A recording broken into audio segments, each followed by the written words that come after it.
This is Lutz and Glory. I'm Bronwyn. I'm Kathy. And I'm Will. We just, obviously, Worlds just ended. It's the Sunday after Worlds. Very exciting event. There were many surprises, many not surprises. So we're just going to go ahead and jump right in. We're going to start with the ladies. The podium, Elizaveta Tuktamisheva, throwing the triple axel in the short program, landing it flawlessly. What are your guys' thoughts? So this was kind of a historic moment because she was the first lady to skate a 4 triple short program, which was actually which is harder than sounds because when Mouse set her short program world record at Worlds last year, she didn't actually go for a triple. So the fact that Lisa not only did a ratified and clean triple axel, but she also did a triple toe. To me, that's really impressive, and major props for her work ethic and just everything she's done this season, because as we know, she's done like 13 competitions. She's been relentless, and just her season has been just like a dream come true. So congratulations to her. Yeah, homegirl needs a vacation. She needs a break. She needs to not go to a rink for like a week or 2 or 3. I'm so in awe of her, especially after the disaster that she had last year at Russian Nationals. And it's just so interesting to see her going from 10th in Russia to the top of the world. And like, you know how hard she worked with Mission to get there. And just amazing. Her jumps are so good. They're just so effortless and so clean, and the performance quality is there. She definitely deserved this title. I completely agree. I feel that I'm hoping next year that she does get more choreography, because she does sell the choreography. Although I will say, choreography. No, it's not difficult choreography. I will say, like in the short program, obviously the nerves were getting to her. It was her most reserved performance all season, but understandable because she's going for that triple axel. But I would love to see her with more choreography next season, because if she keeps the triple axel for the next 2 or 3 seasons, I can't see anyone else winning Worlds unless she falters, honestly. She did say in an interview that she was planning on putting the triple axel in the free skate maybe next season, and she even talked about the possibility of maybe training a quad toe. So what are you guys' thoughts on that? It reminds me of Megan and Eric in pairs. They're just pushing and pushing and pushing the technical envelope, and it's so exciting to see as a viewer. The rest of the world is not only in awe, but they're learning from their teammates, well, not their teammates, but they're learning from their competitors, and it's really great to see the sport advance like that, and to see someone with so much ability really capitalize on that. I agree. I would be kind of concerned because a quad would be a huge risk, but obviously so was a triple axel in the short program, and she rose to the occasion and landed it. So we'll have to see on that. I don't know if she'll actually put it in, or if she's just going to train it. Would be really interesting to see if she did, though. I think that would be, if she did, if anyone could do a quad, it would be Elizaveta Tuktamisheva. Definitely. So let's talk about the other 2 medalists, Satoko Miyahara and Elena Radionova. So Satoko was kind of the surprise silver medalist here, especially because she's been having under rotation issues all season, but she overcame them at this competition, and she not only had great technical content, I think her artistic delivery was really superb, and Elena was, I think a lot of people expected her to get the silver medal, but she wasn't feeling well, I think, the day of her free skate, and she faltered. But the one thing that really impressed me was the fact that she missed her opening triple Lutz, triple toe, but then she added the triple toe onto the back of her second triple Lutz, and I thought that was like really gutsy for her to do. And I want to hear what you guys think of the silver and bronze medalists. Yeah, I think that this event, this entire championships, and especially in terms of program components, was really, really well judged. I think for the first time this season, Satoko has finally been appreciated by the judges in terms of program components. I mean, granted, her components were like on par with Radionova's and like lower than the top 5, as they should be at this point. I think, but I just think her program is unbelievable. Both programs are so beautifully choreographed, and I would like to see her sell it, especially in her face and the sharpness of her movements a little more. But I mean, she is a total package, and I was so happy to see her pull out the silver medal. And I was actually a little surprised, especially with the jumps, and a lot of people were remarking this week about the technical collar for the ladies. Shinamano is historically known for being really, really tough on these ladies for rotations. And I think the only rotation call she got was for the Lutz that she had the error on, but otherwise she was great. I will say about Satoko, I find her long program to be the class of the field. It is so well choreographed, and she does so well with the music and everything. There's a moment in her long program where the music just gets soft and she spirals right into it, and I couldn't see anyone else pulling that off nearly as well as she did. It gave me chills. It gave me chills. Her artistic, although she still, to see her artistic ability at the age of 17 to be so strong is amazing, and I cannot wait to see where she'll grow from here, because she has so much potential. She has all the potential in the world to grow artistically, and I am so excited for her. Yeah, she just has such nuanced programs, and I think her packaging, even though she's, like Bronwyn mentioned, she's just a teenager, but her packaging works so well for her. And in the skating community, we do talk about how part of PCS is reputation, and I think that this World Silver will be great for her PCS next season, because I think it can only go up from here as long as she continues to deliver like this caliber of just interpretation and artistry. Yeah, and I think, though I don't want to see this Miss Saigon program go, I love it so much. I can't wait to see what she'll be able to pull off, because I think she definitely has. I think she has the most staying power of the 3 medalists.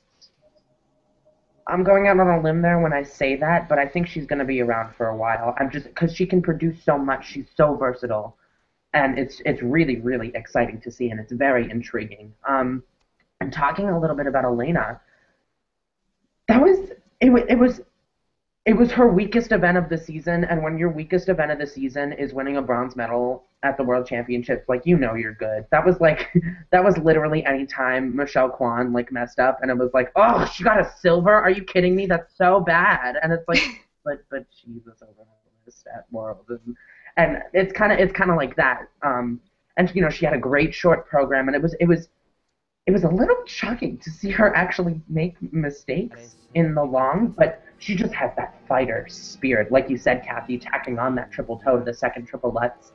Her technique is a little bit disconcerting, especially on those. She doesn't have the highest jumps, and she jumps a lot from her upper body and her arms rather than the power from her legs. Hopefully, her coaches have acknowledged that, and she knows what's going on, and they're able to address that over the summer. But I really do like her. She has a lot of spunk. She has a lot of spark and electricity, definitely, when she skates. Yeah, I agree. You can never count Elena Radionova out. The first time I saw her was Skate America 2013, and I remember she missed a jump, and then she just threw in another combo, and I had never seen that, and I was like, this girl has got so much fight in her. You can never count her out. Even when she's not feeling well, she's throwing combos if she missed them. I love, and she shows so much personality on the ice. She radiates the joy of being on the ice and being skating. I love to see that from her. I do feel her long program is a little mature for her. I don't feel like it really suits her. I'd like to see her do something more like her short program next year if she does change her long program. But like Will said, if the worst event of your season is ends in a world bronze medal, you're in very good shape. I do worry about her technique, obviously, but if she can keep her jumps, I feel like she will be another name that we will see consistently throughout the quad. Yeah, I do think the most impressive thing about Alina is that she seems to be like constantly thinking throughout her programs. Like, as soon as she makes a mistake, she makes up for it. And I think that that's a quality that not all the ladies possess. And I think that if she solidifies her technique, if she can, make it through puberty unscathed, I think that she's definitely in it for the long run. Definitely. And like you said, Kathy, she's always thinking on her toes, but it doesn't show in the performance. You can tell in, say, someone like Ashley, at these world championships, especially in the free skate, she was thinking about it. Like, it was good, but she was thinking, and so was Elena. But Elena was still keeping it up, and she wasn't. She was still radiating that joy that you were talking about, Bronwyn, and Radionova didn't really let the mistakes detract from the performance at all, and that was definitely impressive to see. I think let's delve into the Americans. Gracie Gold finishing in 4th place, pulling up from 8th in the long, and Ashley Wagner, our girl, finishing in 11th after the short. A really unfortunate short program, finishing 3rd in the long. They both just climbed their way up the ladder. I was so excited to see that. What are your thoughts on the Americans? Gracie Gold, if she can keep up the momentum from this long program at Worlds, she's gonna be rising to the top. I'd feel if she can be in that top 3 every time, just because her jumps are usually so good. Her jumps haven't been as good lately. I noticed in the free program they're not as huge as they once were, but it was by far her best performance of the season. It was very exciting to see. Would love to see her. I know a lot of people have been talking about this, how she has the polish, but she's not. Her expression isn't great. Her choreography is a little bland, not to be too rude. We did see a little bit more expression at the end of her program, but that was once all the jumps were done. I would love to see her connect more to the music. I really hope she gets music that like draws out her personality more, because I would love to see that from her. Because her jumps are usually that good. Her triple Lutz triple toe is probably the best in the field. Yeah, so I feel like for both ladies, for Ashley and Gracie, they can really use Worlds as a learning experience, even for next season, obviously, but even for the World Team Trophy coming up, because both of them, they were sort of in the talks for a medal contention coming in, and Gracie certainly redeemed herself after a disappointing performance at Four Continents, and Ashley, she was one of the contenders for the bronze medal, actually, but she faltered in the short program, and that's what that was very costly. But I think both of them, they can just sort of take this experience and really learn from it. Learn how to sort of compete under the pressure of coming in as a medal contender, and I think that's very important. I think that's one of the biggest things that affected them coming in, because both of them were disappointing in the short, but came back in the long. So I think before the short program, the biggest thing is the expectation. So I think that both of them can learn from this and just sort of learn to deal with the expectations that they have and the pressures on their shoulders before competing. Definitely. And I like what you said about World Team Trophy. I think World Team Trophy will be the perfect outlet for Gracie and Ashley if they decide to compete at that competition. I think it'll be great for them. It's a low pressure competition. Everyone's just having fun, but they can still put down some really good skates, like we've seen in the past. Akiko, I believe, in 2013, her personal best free skate was at World Team Trophy, and I think they need a low pressure, low, not caliber, but like a smaller field. I just think they need less attention for right now, after Worlds, they just need to settle down, and not let something like what happened in the short program happen at World Team Trophy. And I don't think they will, but they can definitely take note of both of these Russian girls. They came into every competition prepared, ready, and they just nail it every time out. I mean, granted, both of them made a few mistakes here, but I mean, their competitive grit and determination is something that both Americans can definitely take note of. And talking about the next two skaters in line, both of which are from Japan, Rika Hongo and Kanako Murakami, really nice to see her back in the top 10. What are your thoughts on them? Rika, this season was a complete and utter breakout for her. And it all started with that gold medal at Rostelecom, and since then she's just been building on it. I am very impressed by her season so far, and she's improved so much just this season alone. I know she gets a lot of complaints about her posture, but her expression, her presentation has gotten so much better. Obviously, she's been working under with Akiko Suzuki on that, and it's really paid off. And plus, she has been doing she has the jumps as well. It's very, very nice to see her do well at these Worlds.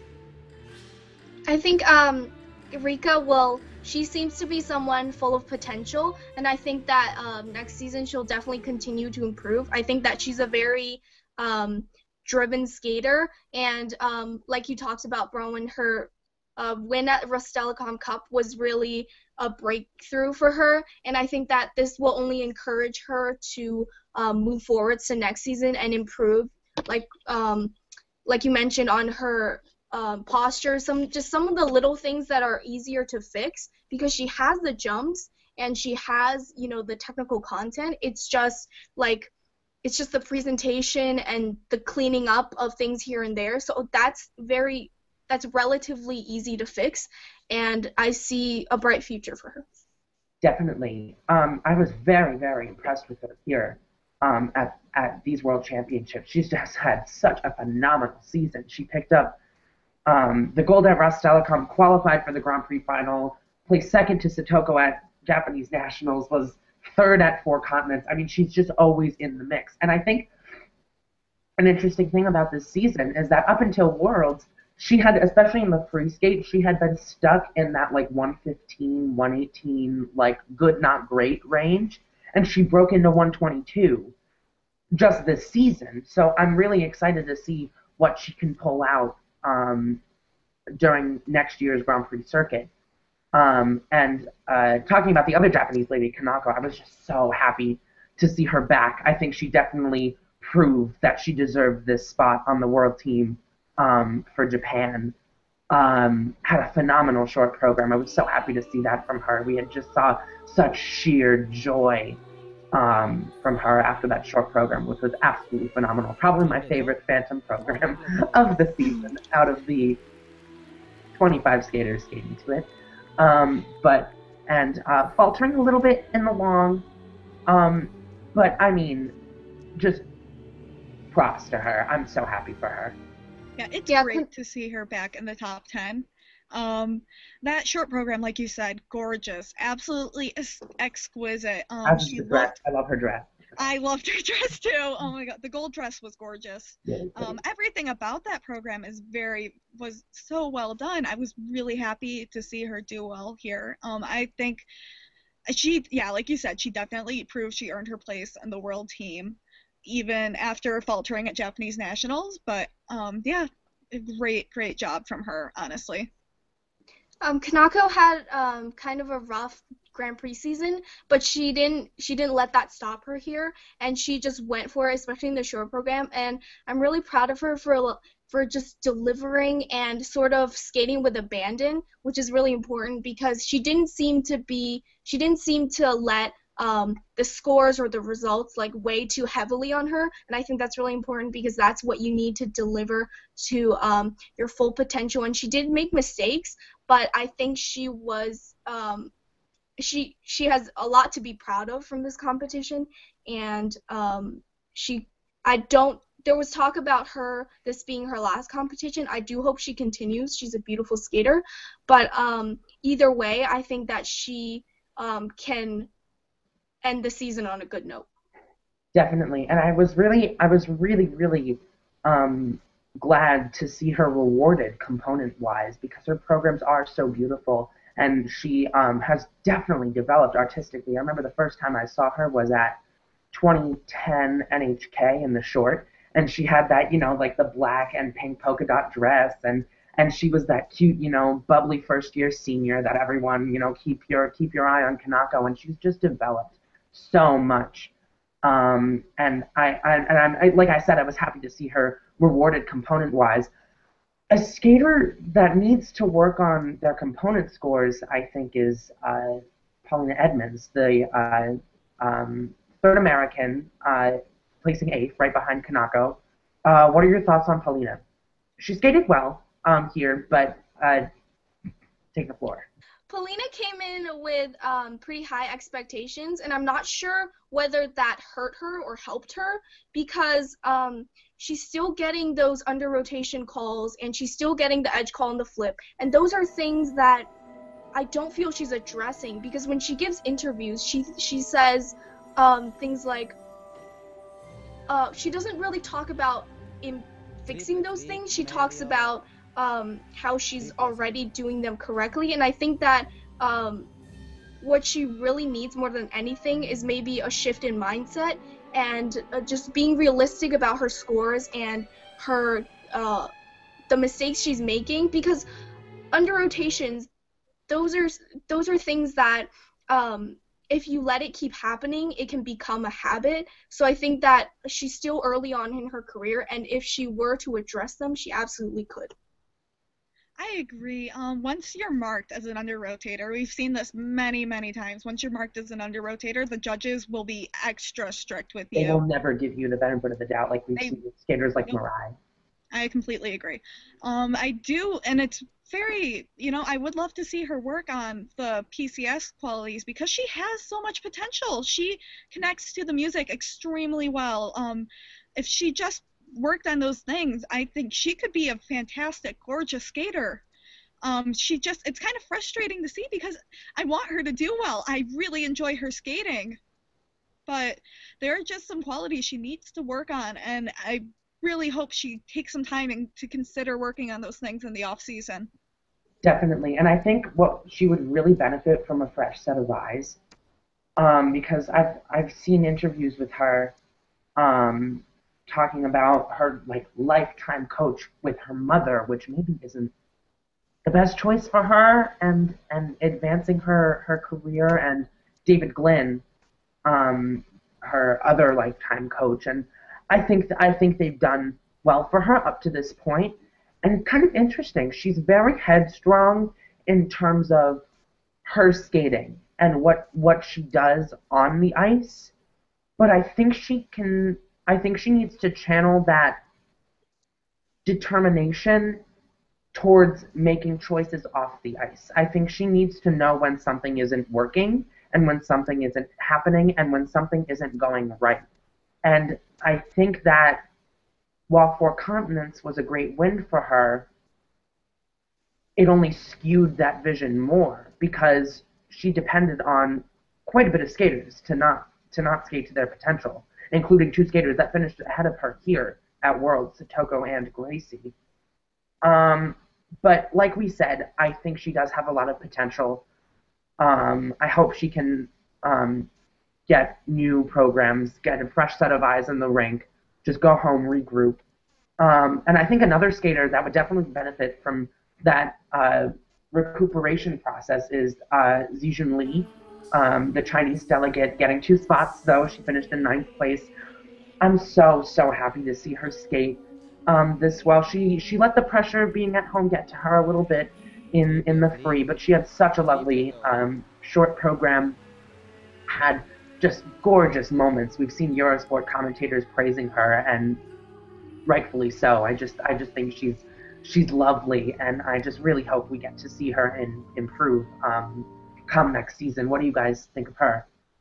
Yeah, she's another skater who she has the technical goods, but maybe she doesn't have the entire package. And I think one thing about Zijin is stamina, because we saw at this competition and even before earlier in the season that she seemed to be almost like getting tired and running out of steam before the end of her long program. And I think that that is just that's a athletic thing. It's not, it's not about artistry or jumps. That's easy to fix.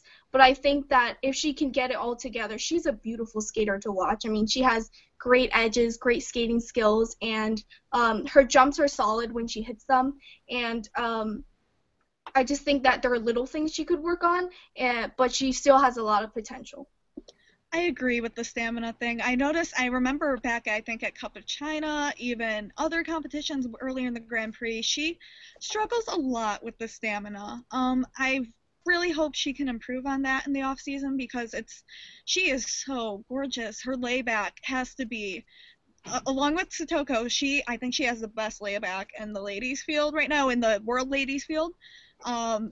She just has so much. She hit that potential. We saw that potential back in 2013 Worlds. It's nice to see her crawling back up into the ranks, back into the top 10. But I feel like once she hasn't hit her potential yet. We'll see more of her hopefully, and if she can improve on the stamina, on hitting those jumps, and not letting the pressure to her, I think she'll be able to climb up a lot more in the ranks. I think she has all the potential in the world. It's just whether or not she'll actually reach it. Yeah, I think in this latter half, or latter portion of the season with 4 continents and worlds, she's definitely proved a lot of those people wrong that thought the 2013 Worlds was her peak and she was kind of done after that. So I really hope she does continue to improve. And 2 other skaters who I think, who I really hope continue to improve are my Bernice Maite, the 10th place finisher for France here, and So Yoon Park, the Korean national champion. They both just have very different styles, finished in 10th and 12th respectively, but they both just have such amazing qualities to their skating, and I hope they can both capitalize on that in the future. What are your thoughts on them? After a top 10 finish in Sochi, I know that Mai didn't reach the top 10 in last year's World, so it's really great to see her back. I love her skating. She does have a quality she could improve on. She doesn't really ever hit her spin levels. She struggles with hitting the levels in her step sequence, but she gives so much personality in those programs. Her short program had to be one of my favorites this season, especially the beginning. Even though the music cuts were kind of weird, the beginning was just... It was so good. She has all the power too. The problem is that she can't really control her landings. That's something I'd like to see her work on. I know we're saying that a lot, but it's almost the end of the season, so. But anyway, she has so much power. Her jumps are really, really good. She put in a triple Lutz, triple toe, I believe, for the first time ever for her in the free program. It was very, very nice to see that. Other than that, I mean, I just hope she can capitalize on this top 10 performance because I love her skating. I really enjoy her skating and her charisma. Yeah, like you said, she's a very powerful skater, and it's very big. Like, she takes up the ice, and she really captures the audience as well. So I think that's an important quality. I think now she just has to work on getting her jumps consistent, getting, like you said, her spin levels, and she has the performance quality, I think, down, but it's interesting that she doesn't get very high PCS despite being, a powerful skater who interprets the music, who has good skating skills. So I think that's just a consistency issue. I think that if she continues to deliver this caliber of skating, that the PCS will come, and I think this was definitely a step in the right direction for her. Definitely, and I think Mai would definitely do much better underneath the 6.0 system, because the 6.0 system didn't really microanalyze things like transitions and things like that. And because I think that's one of the areas. I think her programs don't really play to the IJS, which unfortunately, but that's why it's so exciting, is because programs that play too much to the IJS are like, oh, you can tell they did that spin and they did that combo in the second half to get more points, and it's just kind of predictable and it's not really interesting. And I love to see the originality from her, but I think working the system more to get more points would definitely be to her benefit in the future. And another thing that I noticed with her jumps is that they're huge and they're dynamic and they're difficult, but she doesn't really get the ride out. She struggles with her Lutz sometimes, and she doesn't really have difficult entrances and exits, and that's like what I was saying, the transitions. And I think that's why people are surprised when they see her program components like that, because she is such a performer. Soyun Park also struggles a little bit with that. I think she struggles a little bit more in terms of consistency than Mai does, and also gets around the same range in terms of PCS. What do you guys think of Soyun? She really has, she has all the potential as well. She struggles with her jumps and landing them because her jumps are gorgeous. The technique is flawless, but it's just landing those jumps and getting a clean program out is what she struggles with. I know her Salchow triple toe combination was huge, but then she went, I believe in the short program, she fell on a flip right after, and it was very disappointing because she could rise easily she was 9th in the world last year, but she could easily be back in that top 10 if she just landed her jumps. I really want her to work on getting those consistently out there because there's just too much potential there with her jumps to go unwasted. Yeah, after Yuna retired, there was a lot of buzz around So Young, people expecting her, to be the quote-unquote next Yuna, and I think those are huge shoes to fill, and I don't know how that has impacted her personally, but I think that she's another skater who she has plenty of time to develop and grow, and I think that she can overcome those consistency issues with time, and I'd love to see her, get her jumps to where she'd like them to be because she has such a nice skating style and her packaging just works for her, especially we haven't talked about this yet, but her costumes. I love her free skate costume, and I think that she presents herself really well, and the only issue now is just to get the technical content where it needs to be. Definitely, I definitely agree. Well, 3 skaters that I don't think anyone expected to see placed so lowly. Is that a word? Low, whatever.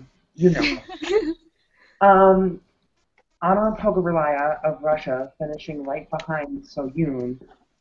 Gabby Daleman, the Canadian national champion, ending up in 21st. And I think most unfortunate of the 3, Kira Korpi not making it to the free skate. What do you guys think of those 3 skaters, and what do you think they should improve on and work on in the off season? Kira was a heartbreaker. Honestly, she looked very, very strong in the short program at Europeans this year, and we were really expecting to see, how well will she do at Worlds? She could have even finished in the top 10, but unfortunately a complete meltdown in the short program. Popped 2 jumps, fell on the first one. It broke my heart, honestly. I really wanted to see her do well because her presentation and performance is so lovely, especially because she didn't even get to finish her competition at Euros because of the flu, and she had to withdraw before the long program, so I think a lot of people were excited to see her long program on the big stage, and she completely meltdown. Total upset. Yeah, it's always rough to make the kind of comeback that she had to do this season after, sitting out the past couple seasons with injuries. And I think that because Kira is one of those skaters that we've been watching for so long, she's a veteran of the sport, I think that it was especially disappointing to see her, not even qualify for the free. But I do think that I'm hoping that this is, a one-time thing and that she'll never falter this much again. But I think what was interesting is that she actually placed relatively high in terms of PCS for a short program. She was 31st overall, but she was 12th in terms of PCS, which is really telling because Kira is one of those skaters who just presents herself so well, and she's very compelling to watch, and she's very striking on the ice. You know, her spins are good, her footwork is very strong, her musicality, and I do think that what happened here at Worlds was sort of a fluke, and I hope that if she continues skating that she'll, get stronger with time and just deliver the jumps. Definitely. Because those are what cost her. What, Kathy? Because that's what cost her. That's all I was going to say. Definitely. And she's just always been in that, penultimate world group. She's always been pushing, knocking at the door of those top ladies. And I don't know if at this point in her career she has the technical prowess to really be up there. But I do think what happened at this World is a fluke, and she definitely could have made the top 10. I was definitely disheartened to see that short program here for her. It was really, really tough to see. And Gabby Dowman also really tough to see after having a really strong free skate at 4 continents, winning Canadian nationals. Rough outing for her here. What are your guys' thoughts on her? I really enjoy Gabby skating. Her jumps when she's on are really, really good. The triple toe she gets on the back end of most of her combos are that triple toe is a monster. It's so great to see when she's on, but unfortunately she was not on. I know she under-rotated a lot of things. She two-footed a lot of things. I really hope she can come back strong next season because I really enjoy watching her skate. What are your thoughts, Kathy? Yeah, so I think that she's one of those skaters where when she makes a mistake, she lets it affect the rest of her program. And I think that's really unfortunate because she does have, in the warm-up, she did for both programs, she did some very solid jumps. And I think that the issue is sort of this mentality because she had a very disappointing short program and she could have come back in the free because she does have a very strong free program when she delivers, but I think that the mindset of being placed so low after the short program sort of got to her and she couldn't pick herself back up. But I think that is something that's that she can overcome definitely as long as she sets herself up well in the short program with those jumps and just continue this streak in later competitions. I think she lacks that fighting spirit that we see from basically all 3 Americans, all 3 Japanese women, and the Russians as well. Because, especially with Gracie and Ashley, they had those weak short programs as well.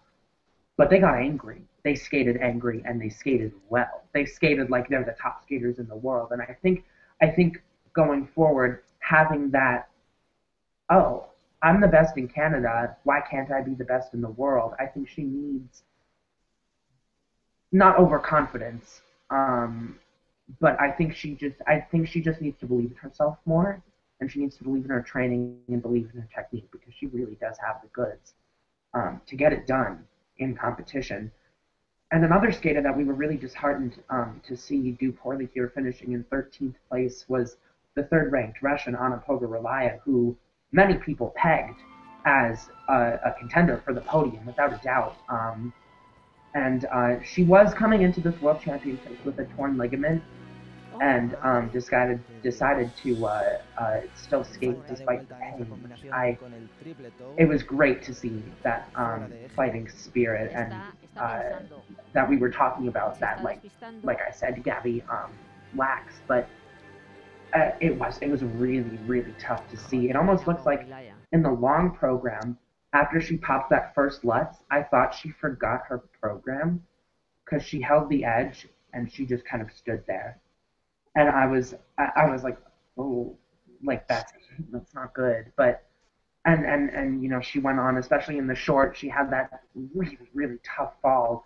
She had the really scary fall on the loop in the short and the double axel triple toe in the long. It was right to the gut. It wasn't like a dainty fall. It was hard. It was rough. And especially already having the injury. I mean, bless her heart. And it was just really tough to see. And going forward, how will this placement affect her? And how do you think she can? What do you think she needs to do to start challenging Radionova and to Tomisheva more and more in the future? She needs to go out there and hit every program. Like on the Grand Prix next season, she needs to hit every program like she did more last season. She because this to me, because she had the injury, I really hoping this was a fluke because this was a rough performance to watch. Two really hard falls. I'm kind of wondering even if just withdrawing would have helped her, but because of that injury, and I don't see things like getting better if like this doesn't help her if she skated injured and placed 13th. But I just really hope that next season she can come back, hit every program, because she's gonna need to fight her way back into the judges' good graces, especially because she doesn't get the PCS to begin with. Her programs aren't nearly as strong as in the program component scores wise. But I just really hope she can come back from this. This was really tough to watch. Yeah, competing so soon after injury is always a risk. But I think that Anna has a very strong competitive spirit.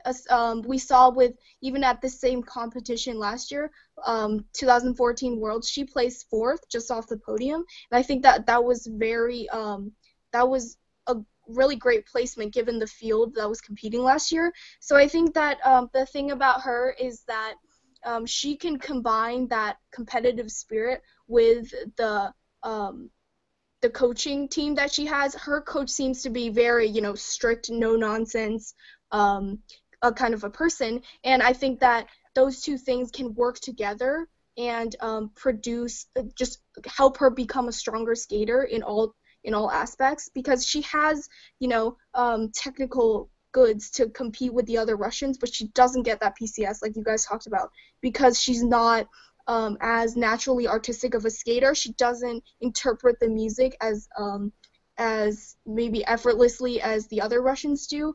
But I think that just because the field in Russia is so deep and it's not a given whether one person will make the world's team 2 years in a row, I think that she can just she should just really capitalize on everything she has and all of her resources, but not. I don't want to see her put herself at this risk again, and I want to see her compete healthy and happy. All right, so are there any other thoughts you guys want to get out about the ladies? Can we talk briefly about Elaine? Oh yeah, definitely. Yeah. Elaine Chartrand, the top placing Canadian lady here, she put out a solid effort, finishing just outside the top 10. And I think that for Elaine, she's not the most consistent of skaters. I wouldn't even say she's as consistent as Gabby, but I think that when she delivers, she's a more compelling skater just because her programs this season are very well suited to her. They're interesting to watch. She's using music that, hasn't that I think suits her personality and is age appropriate, and I think that that's very special. And she does have a lot to work on, even in terms of just posture and jump technique, but I think that if she addresses those things, she can be a complete package. I completely agree. It was very nice to see her skate well here, especially after Gabby Daleman didn't do as well. She like Rika Hongo, she is another skater who benefited from doing really well at Rust Telecom Cup. She won the short program surprisingly there as well, finished up with the bronze. I am really excited to see where she goes from here because I do think she also has a lot of potential, especially like interpretation wise. I feel like she does have stuff to work on, but I feel like she is at a good foundation as to build from that. I think this was a very solid competition for her, and I can't wait to see where she goes from here. Yeah, I think she just needs to work on. I think she just needs to get a little bit more power from her legs, especially because going into a competition, you almost expect her to get a lot of under rotation calls because she just doesn't get that. She just doesn't get like the rotation. She's a little bit. Her feet aren't as tight as they could be in the air, and she's just not as tight. And I think she just need once she works on that. I think that we'll definitely see improvements there. And I don't know if it helped that Shinamano was the technical caller here at Worlds, because she got dinged in the free. She got a lot of under rotations. But definitely one to watch for the future. I definitely do like her programs. I like her costumes. It really does suit her style. She's not, she's not like overreaching. She's not like asking too much of herself. I think at this point she has a good pacing about her career. She knows I think she has a good mindset, and I think she definitely has a strong future ahead of her. And another discipline that I want to talk about here was the men's discipline. That was surely a very, very exciting competition. Let's just jump right into it. Javier Fernandez taking that gold medal. What are your guys' thoughts on that? I am thrilled for Javier. Spain's first World Championships. Very, very exciting to watch. He skated probably one of the best competitions of his career, obviously. His short program was, honestly, he should have been leading after the short program, in my opinion. It was charismatic. All the jumps were great. Everything came together at the right time for Javier. I was very, very thrilled to watch, and I'm glad that he came out and brought it, especially because he wasn't a contender for the world title going into this. Most people had pegged him for bronze, and he came and he nailed it. I'm thrilled to see him come out and finally get that title. Yeah, Javier is one of those skaters who he's been sort of relying on not perfect skates, but still getting the results. For example, at the European Championships, he did make visible errors, but he still won. But I think that the big surprise here was how consistent he was in both of his programs. And I think that even though they're so different, his short and his long, that they both work for him and his style. And in that sense, he's a very versatile skater. He doesn't just, stick with one style of music or do like one kind of interpretation. So I think that it's really nice to see someone like that on top of the podium. And I think that this will be a great confidence boost for him, especially because, last season he missed out on an Olympic medal and he won bronze at Worlds. But this season, I think it's good momentum for him going into the future. I think that now that he knows what he's capable of, delivering two almost clean skates will be really good for his career. I agree. I will say about his interpretation, he does tend to choose character-based programs, which work for him really well. I don't see him as a super artistic skater, but he does have he has charisma, so much charisma. But he does tend to stick towards the character-based pieces. I mean, this year we had Figaro. I know he won his first world medal with Charlie Chaplin, but at the same time, it's just he's exciting to watch. Even though he did have a fall in the long program on his second quad, all his other jumps were very, very good, and he hung on. And adding on to that, I think it was very, very encouraging to see that from him, to see that fall on the quad sal and coming back and nailing the second quad sal. and nailing all the other jumps, because a problem that Javi has is that once he makes a mistake, he tends to become unglued, and he often lets it affect his performance, like we saw at the Grand Prix final this year in his home country of Spain. They were in Barcelona.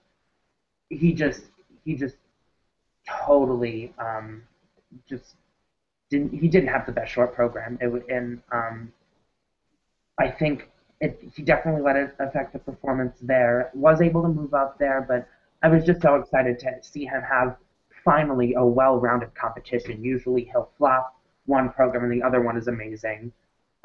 But he really, really did keep it together, and I think this definitely bodes well for his confidence for the upcoming season, where the Grand Prix final is yet again in Barcelona. So I definitely think he is going to improve even further. The silver medalist, though, Yuzuru Hanyu, the leader after the short program, not bad, like kind of like Radionova, like when it wasn't his worst competition of the season. We saw his Grand Prix events were not great after the collision at Cup of China and really not skating up to his potential. Barely qualifying for the final. He definitely has shown major improvements from then, and he's the Olympic champion, he's the world champion. He has such an arsenal of artistry and athleticism already. But I definitely do think finishing behind Javier was a correct result. What are your guys' thoughts on that?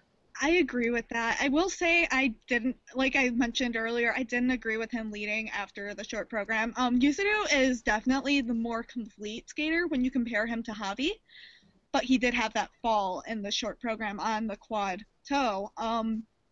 And again, in the long program, he had a fall on the quad toe, popped quad tail and then a fall on the quad toe. He's very exciting to watch. I feel like his long program actually was probably the best performance-wise. He gave it his all in the long program. He thought some of those jumps were phenomenal. His triple axel, always phenomenal when he lands it. Just like I agree, he earned the silver medal. It was the correct result. Honestly, it was very disappointing because he's had a very, very rough season. He had a collision, he had to have surgery after Japanese nationals, he had a sprained ankle. It's not been a good season for him, so it's not super surprising to see him lose the world title. But I feel like this is an encouraging performance in some regards, because he showed, we all knew he was a fighter, but he showed that you can't count him out even with all these injuries and troubles throughout the season. Yeah, even though, like you guys said, I agree with the results of this competition. I agree with Javi winning. However, I still think that Yuzuru will he can overcome this, and I think that if he can help it, he won't lose again, because he is that competitor who, will put it all out there. It's go big or go home. He'll compete even after, a nasty collision, just because and I'm not necessarily saying that that's healthy, but it is, he is so determined to give his all in competition, and I think that will really drive him forward. Definitely, yeah. That mindset is I think what has led him to that Olympic title, the world title, and hopefully, I'm pretty sure, future titles. This kid is just so talented. Bronze medalist Denis Ten of Kazakhstan. Really, really good to see him have a good competition here. Again, kind of like with Yuzuru, I don't know if he should have been in third after the short. He had one major error and another minor error on the combo, but he won the free skate, had a really strong performance, and it was nice to see him build on his momentum from Four Continents, which was just an absolutely phenomenal program, to an amazing competition. For Denis, and to get that world medal definitely is really, really great to see from him again. What are your guys' thoughts on Denis? I agree. I love his free program this year. It suits him. It's really, really aesthetically pleasing to watch. Feel like Lori Nickel did a pretty solid job with that program. But yeah, I don't know if I'd agree with him being third after the short either. He did have the music stumble at the beginning, which clearly threw off his concentration. But to see him rally back in the free skate, it was very encouraging to see, especially because usually he will get in his own head and he'll mess up things. But he only had a couple of slight mistakes during the long program, so very encouraging to see. I feel probably next year we'll have to see because he has that pattern of starting out really slow and then building and building. We'll have to see how he works on the Grand Prix next season. It'll be very interesting to watch. I think he probably will just start out slow again, but if he doesn't, it'll just be very interesting. Yeah, like you said, he tends to build momentum throughout the season, and I think Dennis is, when you get down to it, he is sort of a hit and miss skater, but it was nice to see him, really deliver at this World Championships. It was nice to see him, not really let his thoughts and the pressure get to him. So I hope that he continues this trend because he is a beautiful skater and he is a complete skater when he does deliver, but when he doesn't, it can be just really heartbreaking because you know that when he's on, he's so capable, but when he's not, he lets it all fall apart. And thankfully, this competition was the former. Definitely, yeah. And the fourth place finisher, Jason Brown of the United States, the national champ, really two really solid skates from him. Really great to see that. He posted some nice scores. But a thing that I think is very interesting to note, personally, I think at this championships he was sort of the best of the rest, because it was Dennis, Yuzuru, Javi in that upper echelon of skaters. They were not going to be touched if they didn't falter majorly, and and Jason skated well, but it's kind of a wall with him. Yeah. But really, when you're fourth at Worlds, he just did a really good job. I think proved some people wrong. In terms of, a lot of people thought Adam should have taken that national title, and he said, he skated really well at nationals, but so did I, and I'm going to skate well at Worlds too. And it wasn't a personal best for him. He actually set his personal best at 4 continents, but it's definitely great to see improvement from him in this latter half of the season, locking up those 3 spots along with Adam, and really encouraging for next season. What are your guys' thoughts on Yeah. Jason? I was one of those people who thought Adam probably should have won the not world title. I wish. Adam should have won the national title. I still stick to that. However, it was very encouraging to see Jason do so well, especially because last year in Sochi, he was the last person to skate in the long program, and he had the Olympic bronze medal possibly on the line at that point, and he fell apart, and he didn't skate up to that pressure. So it was very encouraging to see him skating last year as well. Obviously, no chance of a medal, but he lived up to that pressure. He stayed on his feet. The only major error that I can think of was not under-rotated, downgraded triple axel in the second half, but otherwise, I was very encouraging to see this. His spins are probably the best in the men's field, along with Adam as well. And Michael Christian Martinez, sorry. And Michael Christian Martinez, of course. But yeah, no, definitely very, very encouraging to see, especially because U.S. men's could benefit from a consistent competitor, especially because a lot of the times, a lot of them get in their own head and fall apart.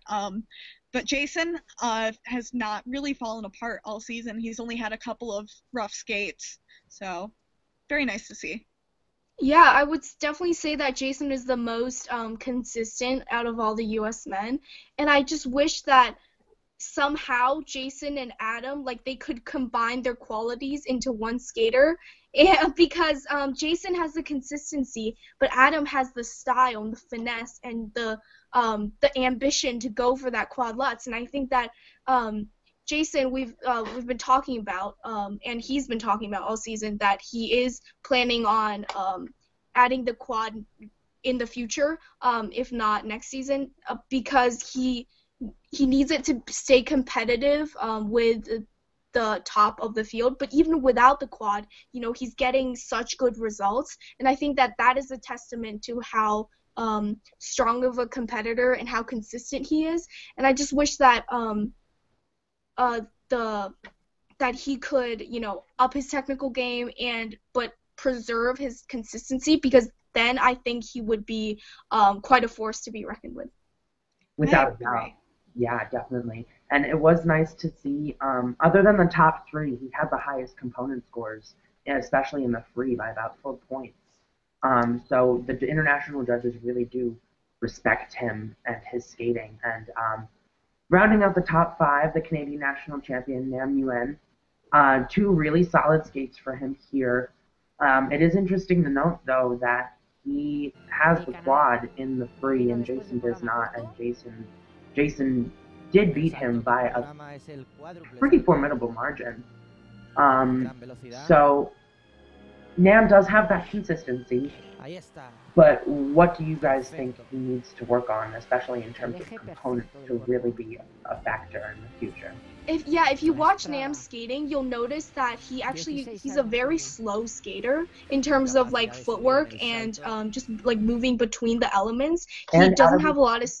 And out of his jumps, he'll like land and kind of he digs the edge too much and then has to do crossovers out of it, and it doesn't flow. It's kind of like disjointed.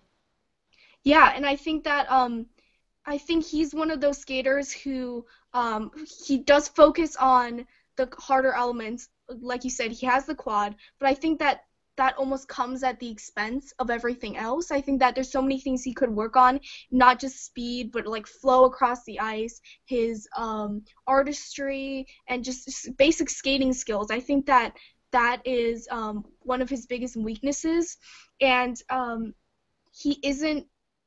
I wouldn't consider him a complete skater just because he doesn't come off as mature yet. I think he still has that kind of juniorish quality to me, but I think that component scores definitely. Yeah, they're definitely. And I think that if he wants to, improve on that, I think that he really needs to reevaluate his skating and just look at be realistic on what specific aspects he needs to improve.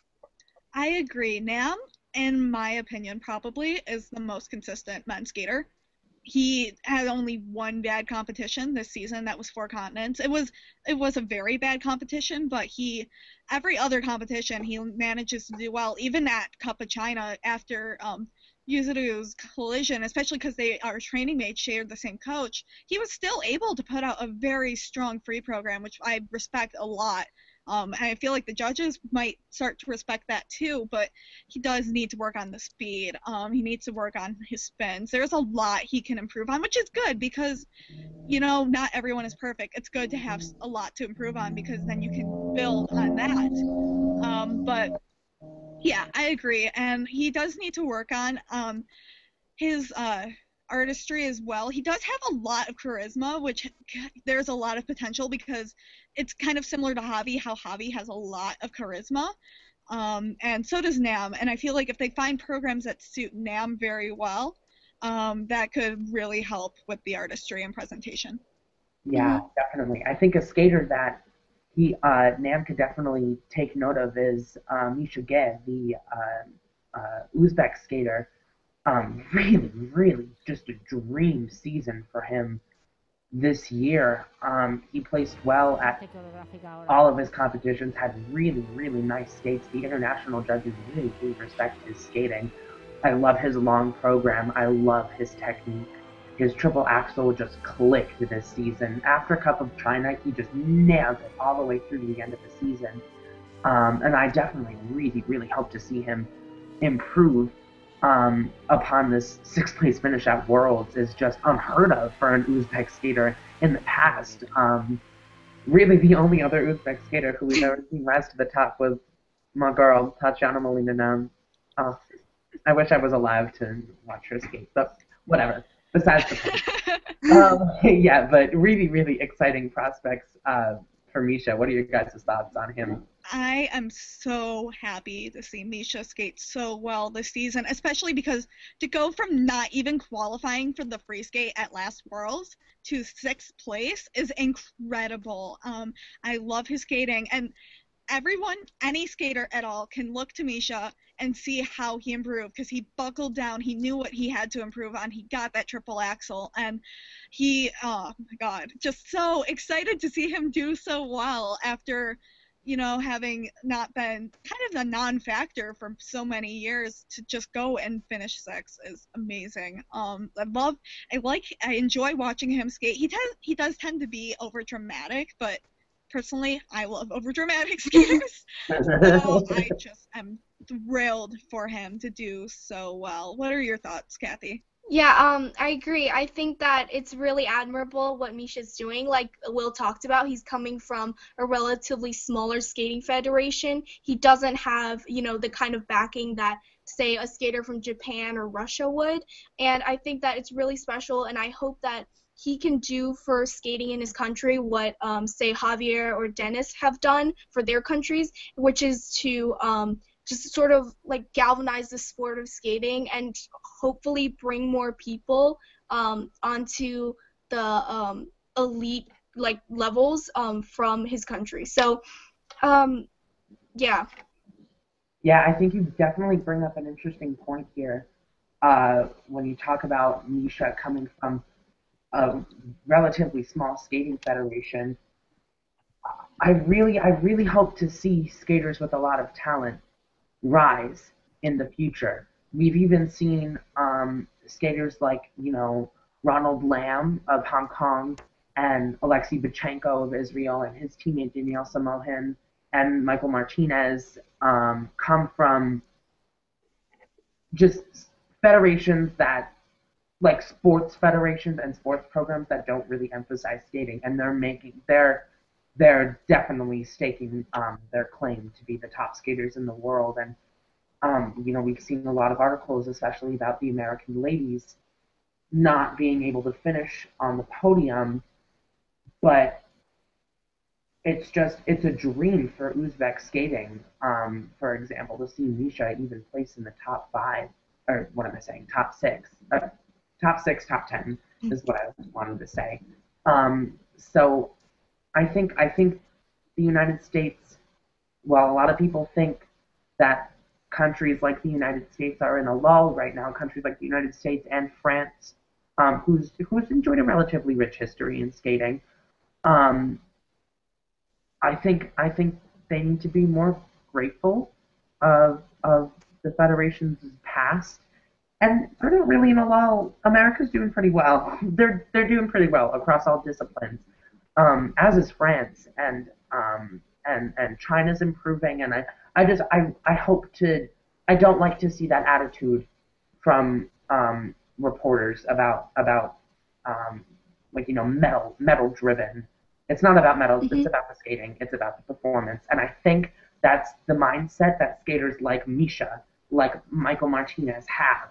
When they skate with such joy. It doesn't matter that they didn't medal. They skate because they love it, and they skate because they're good at it, and they skate because they train, and it really showed here. Moving on to a different point, the Russian men, rather underwhelming performances. Kovtun fought back in the free, but had a disastrous short program, and it was the inverse for Voronov. I mean, personally, I still think Kovtun's program component score should not have broken 40 in the short program. He had that gorgeous combination to start, but then once he doubled the second quad and then singled the axle, the performance died. It died, and this is horrible, but the program wasn't that alive anyway, and it really, I don't know.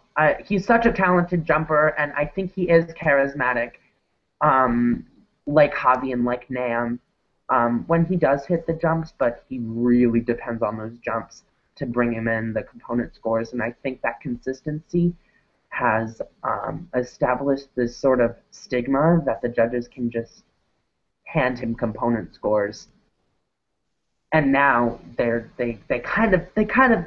were generous in the free and in the short and the free too for both Russian men. They both, I think, need a lot of improvement in the program components. That sounds a little harsh, but I think it's the truth. What do you guys think? Yeah, I agree with you. I think that both Kovtun and Voronov, they are skaters who rely a lot on the big jumps, and when they fail to deliver that, they don't have a lot to fall back on. I know that I agree with what you said about Kovtun and his presentation and artistry. It's a bit lacking.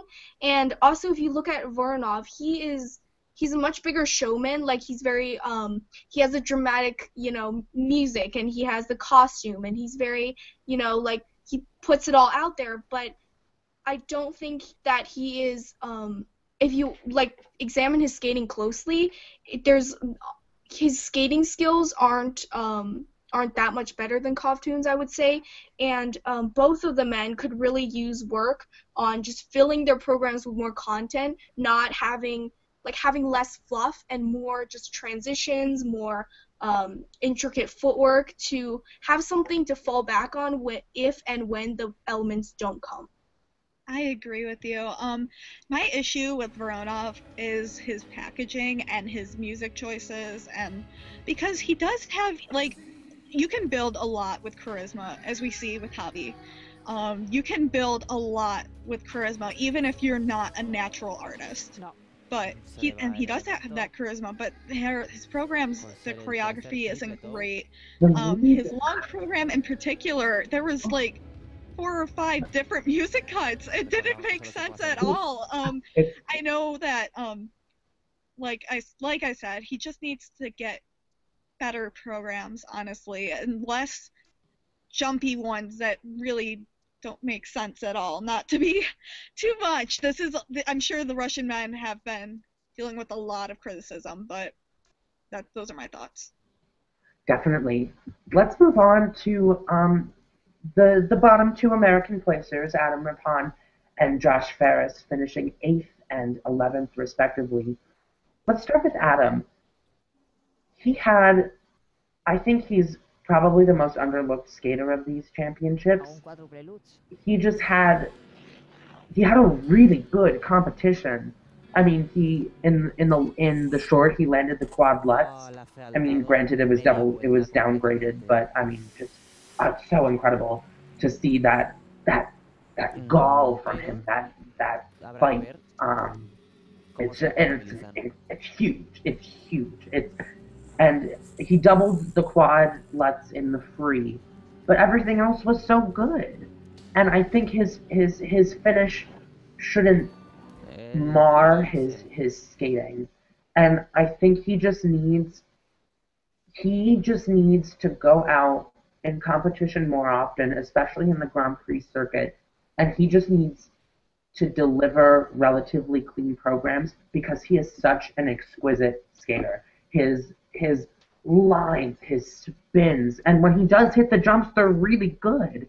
I think he has everything to be a champion, as does Josh Ferris, and both of them. Well, Adam didn't really falter with the jumps. Josh did a little bit, but I'll stick to Adam. What are your guys' thoughts on him? Yeah, I agree with pretty much everything you say, and I think something that not everyone is focusing on is how huge it is that Adam now, although it did falter him a bit in 4 continents, he now has a consistent triple axel. He used to struggle so much with that jump. Yeah. And then once nationals hit, like, you heard in practice reports, you saw in the programs, you saw even in the exhibition, he was landing triple axel after triple axel. That is huge because when the quad Lutz fails, he has that triple axel to fall back on. It's so great to see. I am thrilled for that, and I think that a lot of people are just not noticing that how big it is that he has that consistent triple axel now. But like, he is probably one of the most complete skaters in the field right now. His spins are fantastic. His presentation is fantastic. His jumps when they're there are fantastic. He even has a jump named after him. Like, everything is fantastic with him as long as he lands those jumps consistently. He is just blown away by Adam at these World Championships. Honestly, I am. Even though the placement does not reflect the skating. Like, I know, for example, the 8th place finisher from last year's World, Max Aaron, his score would have had him in 11th. Adam completely outscored him here, and yet he's not being talked about nearly as much. So I just want to show Adam some love, because he really pulled it together so well for these World Championships. Very, very exciting to see. And he favorited our tweet. I was so excited. Yay! I was so excited. And Elaine favorited our tweet, and I was just really, really excited to see that. What are your thoughts on Adam, Kathy? Yeah, like you talked about, Bronwyn, he has so much to be proud of in terms of his legacy, like the jump position, the Rapon jump, the being one of the few men in the field to do a real layback. Just, he has so many unique qualities, and I do think he's underappreciated in terms of his overall skating, and I think that he gets behind Cove Tune in terms of components. Yeah, I think that his PCS tend to be lower than what he deserves, and I think that is the result of him having been so inconsistent in the past. But I think that he seems to be moving in a good direction. He didn't replicate his performance at Nationals, but it was still a solid effort. And I think that if he can keep this up, then his PCS will get higher, and he'll be rewarded for the things that he's doing. Definitely, yeah. Really exciting prospects for Adam. The other American in the field, Josh Ferris, the national bronze medalist, we saw him just hit it out of the park at Four Continents. He had just had a dream competition there, and after that, everyone was like, can he medal? Then he had those boot problems, wasn't doing the quad and the short. It was looking less realistic, but still, 11th for a first Worlds is very, very respectable. Fought back in the free. Also like Adam, I feel like he just needs to get put out there more to the judges, because the judges will appreciate him more as time progresses. What are your guys' thoughts on Josh and his programs? I agree with everything you said, basically. He did have the boot problems. I had heard rumors that he wasn't feeling well, but I don't know if those were confirmed or not. But yeah, no, he's exquisite to watch. His line, like, much like Adams, his line is amazing. His connection to the music is amazing. I don't see anyone else being able to pull off Schindler's List quite like he does, like in the current field. Yeah, just very disappointing for him, but at the same time, that he can learn from this. I'm sure there's no doubt in my mind that he'll be back ready to go next season. Honestly, he has so much future and so much potential. I am almost confident that one day he will be a national champion, and there is probably a very high chance of being a world medalist in some capacity. I'm just gonna throw that out there. I think that someday he will be a national champion. Someday he will have a world's medal. Yeah, he proved to us that he could really deliver at Four Continents, and I think overall this has been a rough season with him, starting with the NHK Trophy, where he was very disappointing, and with Worlds also. But I think that there were other factors at play. NHK, for example, coming off of injury, and Worlds, the boot problems, and so I think that when he does, get into a good position to be competition ready, he can definitely be a contender for the podium. Definitely. Other skaters to take note of who didn't have the best of championships. Florent Modio of France, Han Yan of China, and the unfortunate plight of the Japanese men Takehiko Kazuka and Takehiko Kazuka and Takehito Mura, finishing in 12th and 16th respectively. it was definitely disappointing to see these types of performances from the Japanese men. Takahito, he just had that lights out program at Skate Canada and was never really able to replicate that quality of performance from that point on. And he fought back in the free, but the short was not good. And Kazuka didn't really have the best of competitions. He was good in the free. It is just really unfortunate to see because they're both very talented skaters, along with Florent and Hanyan. What are your guys' thoughts on those four skaters? I will say about Florent, this honestly was one of his best competitions in Yeah. a long, long time. He should be very proud, especially getting in a top 10 finish. His short program was exquisite. He was he was kind of hurt by the fact that he had to skate so early. But oh my god, I loved his short program so much. I was thrilled to see him skate so well. And the free program could have been better, obviously, but by his standards, because he's been struggling for so long, it was very solid. I was so proud to see him back in the top 10 and to see him skate really, really solidly. I love his style. You can never replicate his style because he's so unique. There is no one skating like him at all, honestly. Yeah, I agree with you. He definitely has a quality that a lot of other skaters don't, which is his ability to captivate the audience. And I think that this was a good competition for him. He was able to deliver technically and present himself very well. And speaking of the Japanese men, I think that, in my opinion, there's a bit of a void in Japanese men's skating currently because, I mean, obviously there's Yuzuru at the top, and then having Tatsuki Machida having retired in the middle of the season, sorry, Braun, and Daisuke Takahashi having retired last season, I think that we're seeing, these men step up who maybe aren't as consistent as the two I previously mentioned, and they are still delivering, and they are veterans, so they've been around for a long time, and they have the experience, but I think that what they really need to work on is just their consistency. And I think we touched on this in our last podcast, but they seem to have trouble delivering short programs and long programs of equal success.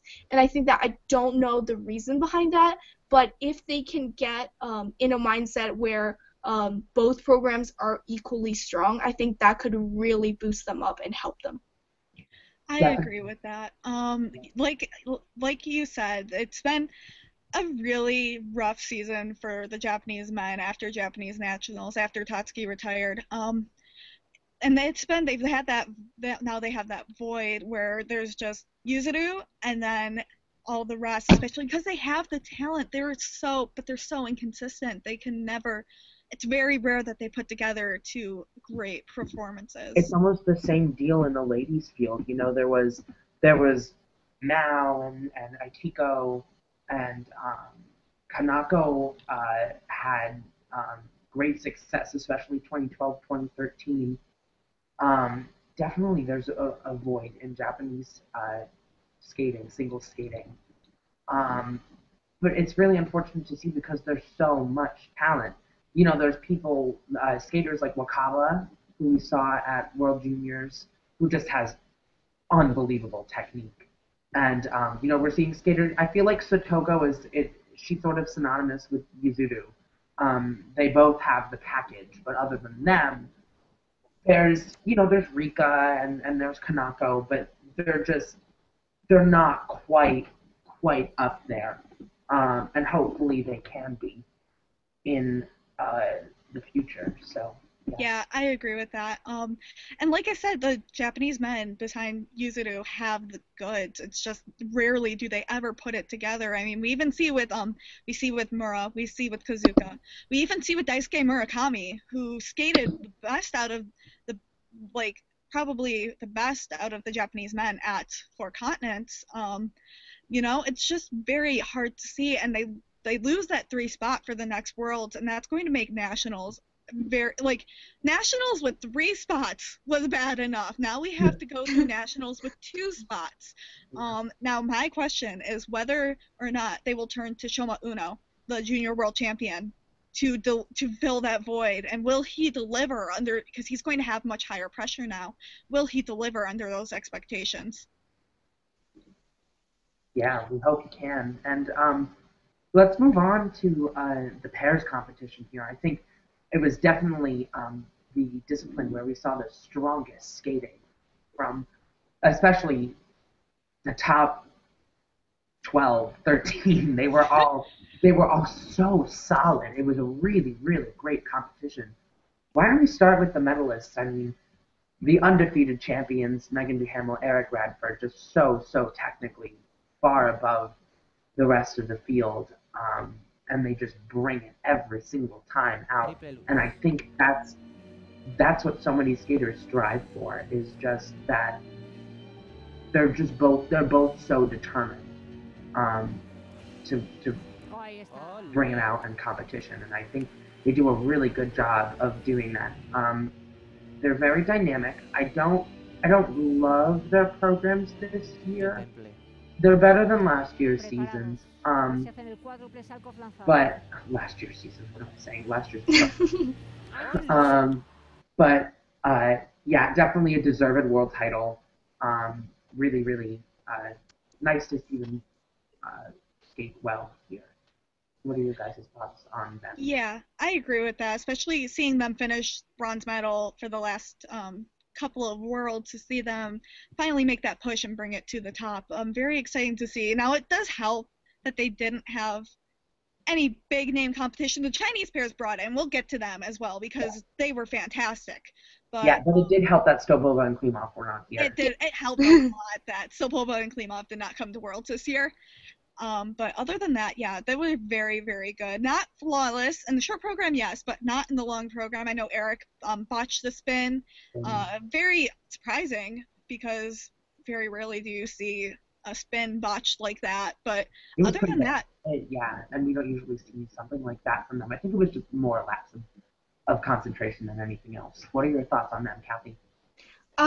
So yeah, like you guys talked about, Duhamel and Radford have been so consistent this season, and they've been pushing the technical, the envelope with their, throw quad sal and just all of their elements, and there's a reason they're at the top of the field, but I still feel like in their skating there's something lacking. Like they can do so much technically, and they have delivered time after time, and they've proven that pressure is not an issue for them.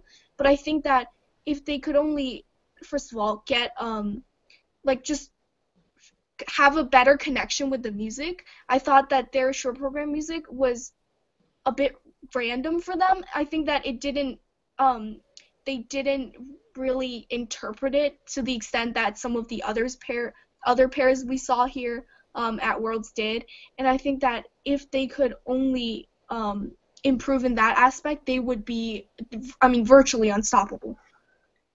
Oh, without a doubt, yeah. And it's really nice, like I said earlier in the podcast, that the judges they didn't just hand them component scores for doing side-by-side triple Lutzes and doing the throw quad sal. Granted, they still get good component scores, as they should. They have great skating skills, extremely difficult programs, not just technically, but the in-between moves are really, really solid as well. But a team where they were just absolutely amazing, especially in the long program, the silver medalists, Wenjing Sui and Kong Han, they were just lights out in the short program and in the free program, and they were fantastic in the short program. That short program is one of my favorites this season from any of the pairs competing. And another, just so many things for the bronze medalists, Qing Peng and Jian Tong. Oh my God, they had with without any doubt, the highest component scores, as they should. The raw emotion that they skate with, the connection to each other, to the music, the outward performance. That is how you skate. That is how you perform. The program was just amazing, and they had such incredible throws, a great twist. They are the full package, and it was just an honor to see them skate one last time here at home and do as well as they did. What are your thoughts on the other two Chinese pairs who medaled? It's hard to disagree with anything you just said. Peng and Tong in particular. This was their swan song, and it was so great to see them go out with the world medal, especially because they didn't even come back for that medal. They came back because they wanted to promote Chinese skating in their home country, and they wanted to, get people interested in skating. They wanted to work with skating afterwards, and to win a medal is just phenomenal, especially at their age and everything. They were so good. They were the class of the field, in all honesty. Absolutely phenomenal. Yeah, it was interesting to see sort of the dichotomy between Sui Han and Peng Tong. You have this really young pair who is basically leading, the future of Chinese pair skating, who have so much time on their hands. And then you have Peng Tong, the veterans, who they captivated the crowd, and for good reason, not just because it was a hometown crowd, but because they delivered such just raw emotion and such joy, and you could tell how much they loved skating, and they didn't do it, like you guys said, they didn't do it for a placement or a medal or anything like that. They did it for the purest of reasons, and I think that definitely showed through, and that's why that was part of why their programs were so enjoyable to watch. Definitely. Oh, just amazing, and really, really nice to see Sui and Han do well. Nice to see Peng and Zhang do well. It's just amazing to see the depth of this Chinese team, with these three teams. I'd also like to say about Sui and Han, it's very interesting. We talked about Duhamel and Radford's tech content. Sui and Han actually beat Duhamel and Radford in tech content, and the thing, they had that phenomenal quad twist, phenomenal jumps. Everything was, the long program, absolutely fantastic. It was so great to see them skate so well at home. I know Wenjing in particular, she was thrilled. She was in tears. It was just such an emotional skate for them. I am excited for their prospects moving forward, and for them to lead the future of Chinese pairs, because they have such a great future ahead of them. Oh, I'm so excited to see what will entail for those two, and as well for Peng and Zhang coming in fourth place here. Two really, really strong programs. They're the overlooked Chinese team, especially, at this championships in particular. It's interesting to see this intra-national competition between the two. Peng and Zhang actually finished the highest of the three Chinese teams at four continents just a month ago. They're number 3 in this pecking order of the Chinese teams. So it's really interesting to see that competition within the country, and they left really strong teams at home. There's Yu and Jin, there's Wang and Wang, who are both great on the Grand Prix circuit, and Yu and Jin were really, really great, taking that World Junior title a few weeks ago in Estonia. So really, really exciting to see those Chinese pairs teams right there at the top. It's Canada, China, and it's really, really great to see, and rightfully so. They should be up there. They're all so strong in different ways too. Fifth and sixth place finishers, both from Russia. Yuko Kawaguchi and Alexander Smirnov, the fifth place finishers, expected to, I'd say by most people, expected to medal, but not quite delivering the goods in the free program. They were a couple hundredths behind Sui and Han after the short, certainly in medal contention. What are your thoughts on Kawaguchi's medal? It was very interesting to see how they would skate after winning European Championships. After doing so well there, it was their short program was absolutely gorgeous. Yuko Kawaguchi, I love watching her skate so much. She is so light on the ice. She expresses the music so well, and I was really excited to see how they would do in the long program. But unfortunately, they didn't have the best performances at all. Very heartbreaking to see, especially because we know they can do better, but they just haven't quite had that magic that they had at Skate America, where they completely dominated the field, in all honesty. But I'll just be interested to see where they go moving forward. Especially with Stolboba and Klimov and possibly Voloshazar and Trankov coming back. Just very interesting to see where they'll go from here.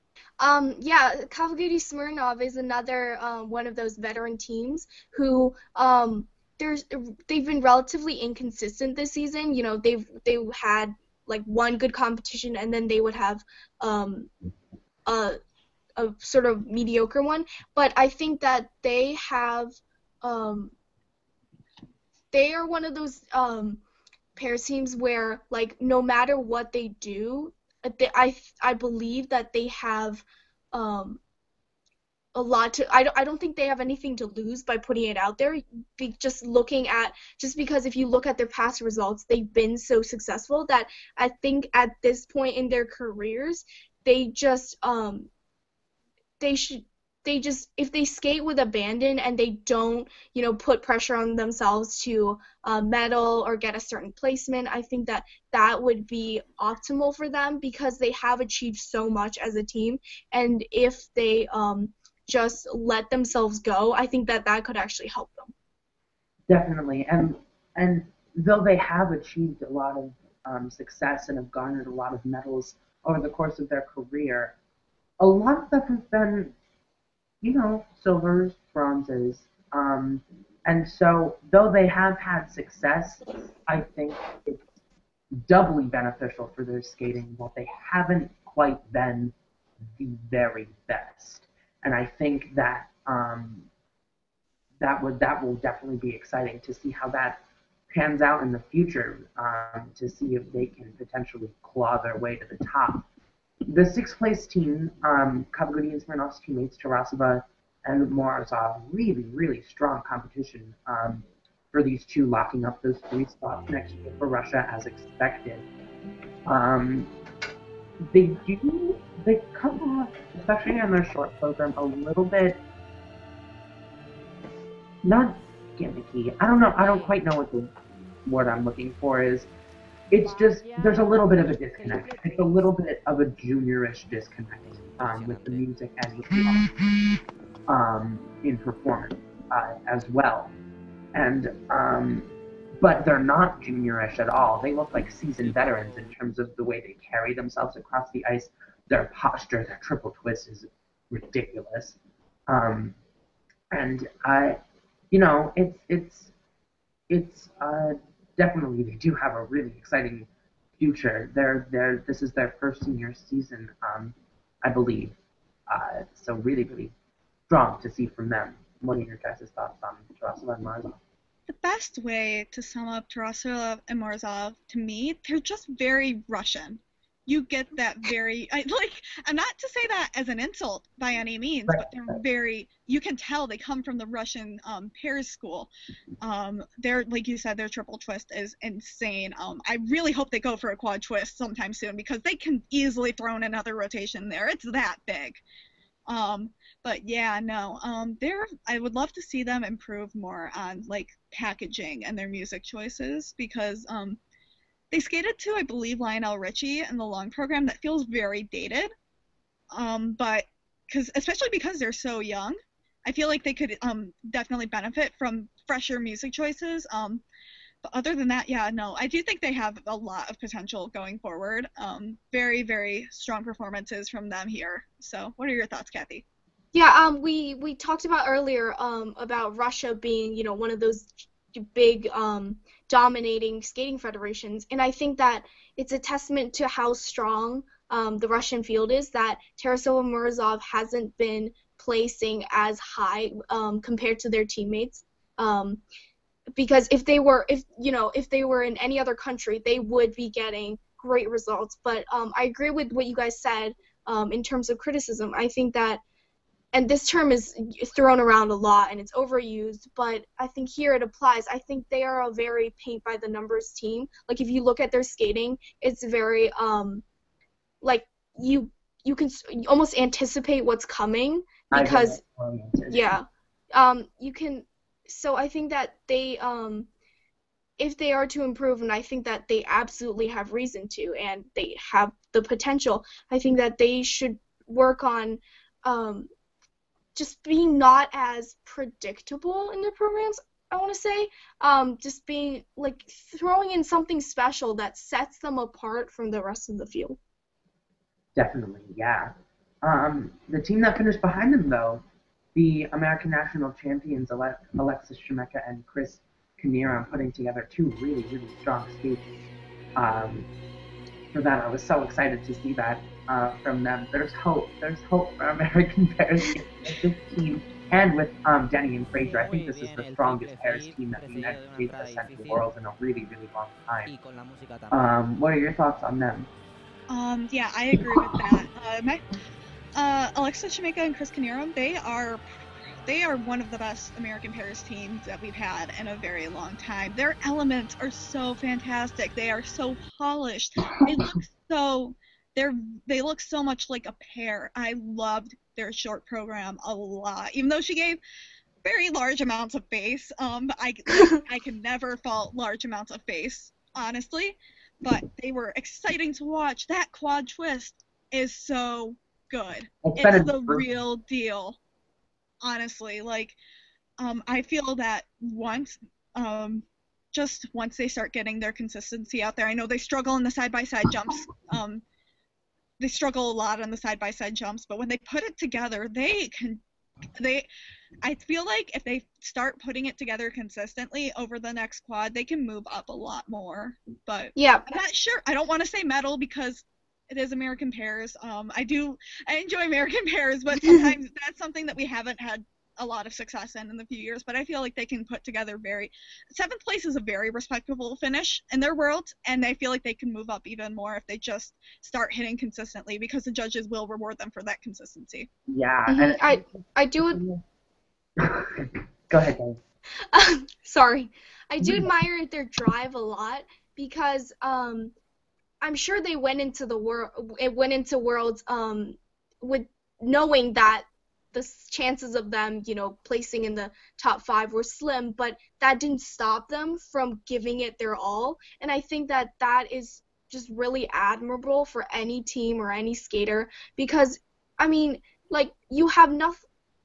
I don't want to say they had nothing to lose, but even with the realistic expectations, they still put it all out there. They still delivered that quad twist, and I think that they will, with this kind of attitude, I think it's a really good, healthy attitude to have in terms of competition, and I think that it will lead them very far, and they will continue to push their technical content, continue to work on harder programs, and develop both components score-wise and technically. So I think that they are in a good position to improve.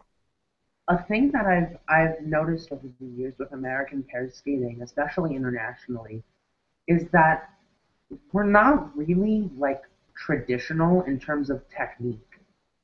Like, we have the big elements. Like, our American teams have had technical content, rich technical content for a while. What's held them back has been the component score a lot, oftentimes. But we've seen that with a multitude of teams, including, a team like Haven's sister, Katie Denny and Jeremy Barrett. We saw them in Vancouver, and they had those technical goods, and we often saw their technical score would be like 65, and their program component score would be like 51, and like, I think that's been the inhibitor often internationally, and we're finally seeing this team Shemeka and Knierim getting those component scores, so definitely very promising for the future. Let's talk about the other two Canadian teams, Seguin and Bilodeau, and Ilyusha Skina and Muscovich. They both have just such nice qualities. Really, really great to see Seguin and Bilodeau finishing in 8th place after taking that World Junior silver medal in Estonia a few weeks ago. They both teams, more so with Seguin and Bilodeau, had really, really strong skates. What are your thoughts on them? I think it's very interesting to see that Canadian pairs have Duhamel and Radford leading at the top, the veterans, and then they have these two new, a junior pair and a brand new pair, these fresh faces coming and showing pretty good stuff, especially Seguin and Bilodeau. I'm excited for their prospects, honestly. Those were fantastic programs. They skated very, very, very well. I see so much potential there for them to grow, not even artistically, like technically, artistically, just I feel like there's so much potential there. It's very exciting to see, especially because they finished in the top 10 at the first Senior Worlds. I know that she's competed as a singles competitor. She skated at Skate Canada. She won a bronze medal at the Autumn Classic at the very beginning of the season. But it'll be interesting to see which one she chooses. I would hope that she goes with pairs. I am praying she goes with pairs because I really enjoyed this team. I think they're very well matched. They balance each other out so well, and I feel like they have this connection to each other. I feel like they're really good friends off the ice. I don't get that there's tension at all in training, and I think it shows in competition. They're very sincere, very endearing. They wear their hearts on their sleeves when they perform. What are your thoughts on them and Ilya Shustina and Moskovich? Kathy? I think that both of these pairs teams are they have very like unique respective styles. I think that if you watch one of their programs, you can like instantly recognize that it's them, if that makes sense. And especially with Seguin and Bilodeau, because they've been around longer as a team. But I think that quality is very important in terms of just grabbing the judge's attention, grabbing the audience's attention too. And I think that I agree with what you guys have said. It's Duhamel, Radford at the top, and then them. But I think that they can do a lot to catch up because the potential is there, and they have set themselves a good foundation to improve on. Like the skills are there, the elements are there. It's just I think pushing themselves to the best of their ability. I would agree with that. And on Ilyanushkova and Moskovich, I know I just butchered that. I am so sorry. I tried. Okay, but anyway, I really they have so much potential as well. I know they had that unfortunate error on the death spiral in the long program because the rest of the program was really, really, really good. They have the stuff, honestly. I feel like they could be moving up in the ranks as well. They're so well matched, especially for their first season together. They have that triple twist already in their first season together. I am very excited to see where they go from there, and I'm hoping that they stick around for a while. I'm sure they will, but just really hope they're on the scene for the next few years. Yeah, definitely. And 3 teams that I do also really hope stay on the scene are the 9th, 10th, and 11th place finishers. Vanessa and Morgan from France putting together 2 really, really strong skates. Ostakova Roganov of Russia rounding out the top 10, and Vali and Andre of Italy also. I love them.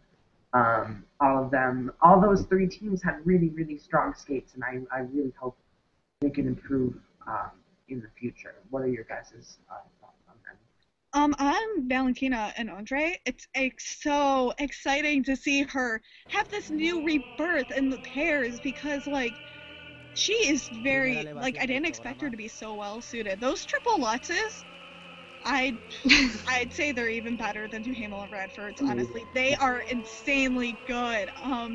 Very, very, very exciting to watch her have this rebirth in pairs. I know I was questioning when Andre and his former partner Stefania Burton had split. I was very much questioning that, and especially his choice to pair up with someone who had never done pairs before, but I was wrong. I was so wrong. I love this pair so much. I am really excited to see them in the future. And I love their expression is amazing, especially Valentina. I love how they connect to their music and each other, and just so much potential there. Yeah, I think that Valentina, her experience as a single skater really is an advantage in this team, and she really brings a lot of her own style to the table, and without sacrificing the chemistry between the two and the team dynamic. So I think that they can really build off of that, and so Valentina as a single skater, obviously she's done it before, maybe not in this field, but she knows how to compete. So for a new pairs team, I think that they are at a relative advantage, and we've seen them have success this season, and they seem, especially Valentina, they just seem so enthusiastic about what they're doing, about their skating, and about their programs. They have so much energy, and I think that is something that makes them unique, and if like you said, they have the side-by-side triple S's, and so I think that I don't think technical elements are an issue. I do think, well, I don't think jumps are an issue, but I think that they could definitely add harder technical content in terms of like their throws and their twists, but other than that, I mean, they already seem like a complete package, even though they are such a new partnership, and I have high hopes for them. Without a doubt, yeah, those three teams definitely ones to look out for in the future. One more point that I want to touch on before we move on to dance. Recently, right before the World Championships, we saw the American silver medalists Haven Denny and Brandon Fraser make a pretty surprising coaching change to Inga Steuer, the German pairs world champion, who coached Savchenko and Zalkovi for so many years to, what, 4 world titles, 5 world titles, I can't Five. track. 5, yeah. And so I think that coaching change is definitely a smart decision. For Haven and Brandon, like we said before with Paulina, to get that fresh set of eyes, especially with someone so successful in their field.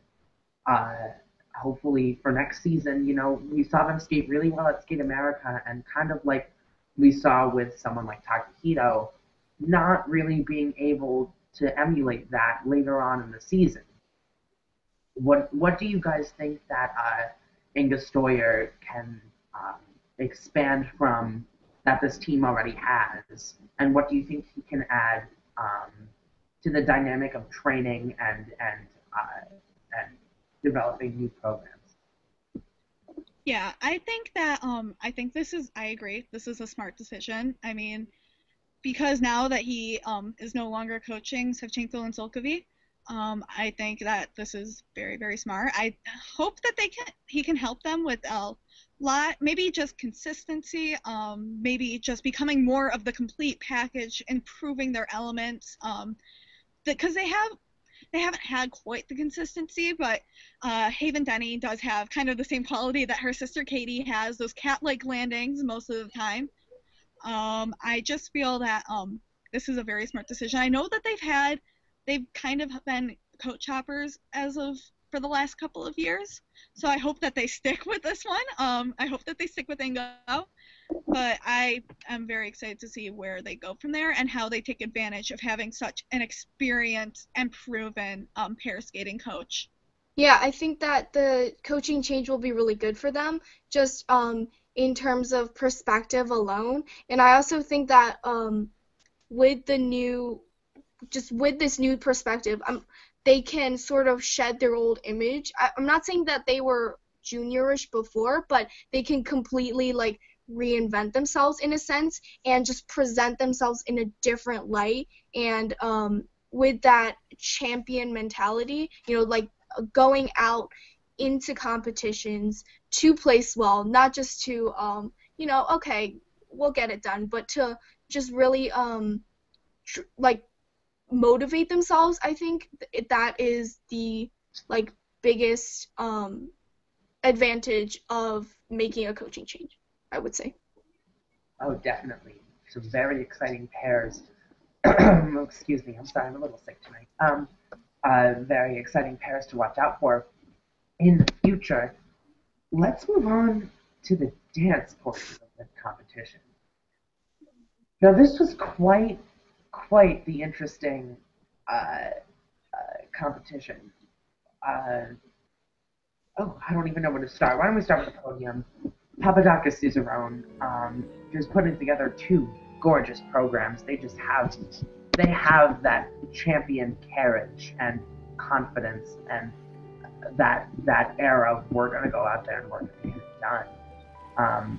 They didn't quite get their levels in the short, but the free was just phenomenal, and they got the highest program component scores in both portions of the competition. What are your thoughts on the work? The dance was really controversial, especially because Papadakis and Cicerone had that major twizzle error where they were both they were not in unison at all. So it was kind of surprising to see them win, especially because they were 13th at last year's Worlds, and these jumps don't happen in dance. They going from 13th to first in dance is so unheard of, honestly. And it was just, although they are gorgeous skaters, that free program, free dance, everyone talks about it all the time, and that's just because it is that good. It's very, very, very lovely. It was very controversial to see them win with such a major twizzle error and also not hitting their levels in the short dance. I agree. I think the judging, was questionable. I don't disagree with them being on the podium, but I do sort of disagree with the marks they received, especially in the free dance. If you look at their components, I think they got 4 perfect 10s in PCS, which is for a team that's this inexperienced. That was the biggest shocker to me. Not because they aren't deserving of a world medal, but because this is a standard that you associate with teams like Davis and White and Virtue and Moyer. And you just think is it fair to especially this early in the quad, we just came off of a Winter Olympics, how does it set up this next quad for in terms of just fair judging and in terms of the standards, where they will be set? Yeah, and I think they've just had such a meteoric rise this season, which has been really great to see. But conversely, I don't know. This result, they skated really well. Definitely deserve to be on the podium. I don't know about the win, but especially in dance where judging is by far the most subjective, because you rarely see falls in dance. Well, we saw a lot. That was a little surprising, but.